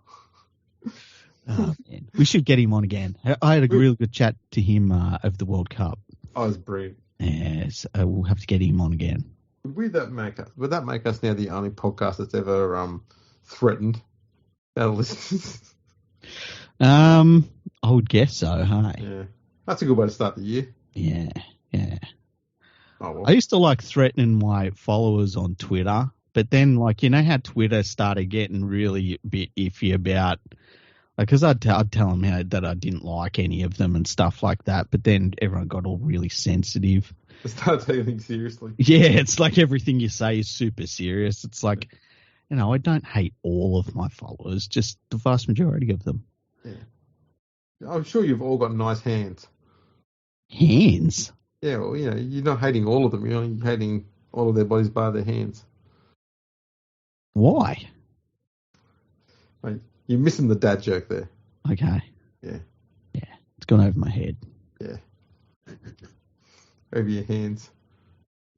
Anywho, thanks for tuning, everyone. Make sure you send us those emails.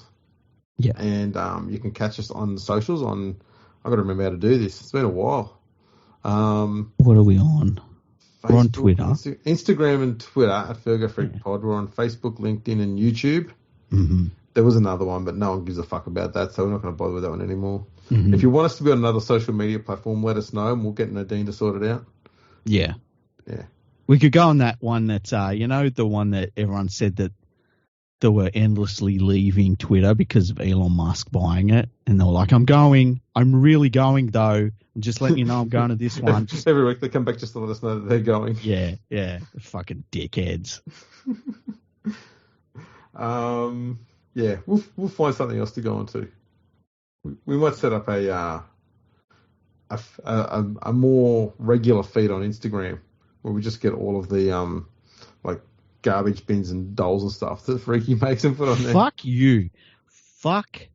And it didn't look like a goddamn fucking, what'd you call it, a vacuum or something? It was one of the most pissed off vacuum cleaners I've ever seen. Fucking bastard.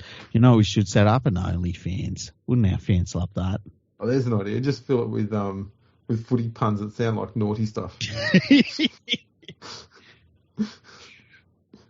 Anyone know where I can find a really nice hooker? I'm asking for a friend in Parramatta. Every joke will be hooker jokes. I like it. Pretty much, yeah. Oh. There's an old term they used to have in the past too, when someone changed position, like Darren Lockyer. Yeah. You wouldn't just call him a 5'8", he's a fullback come 5'8". Yeah. That'll take on a new meaning. What could you say? What would be a good one?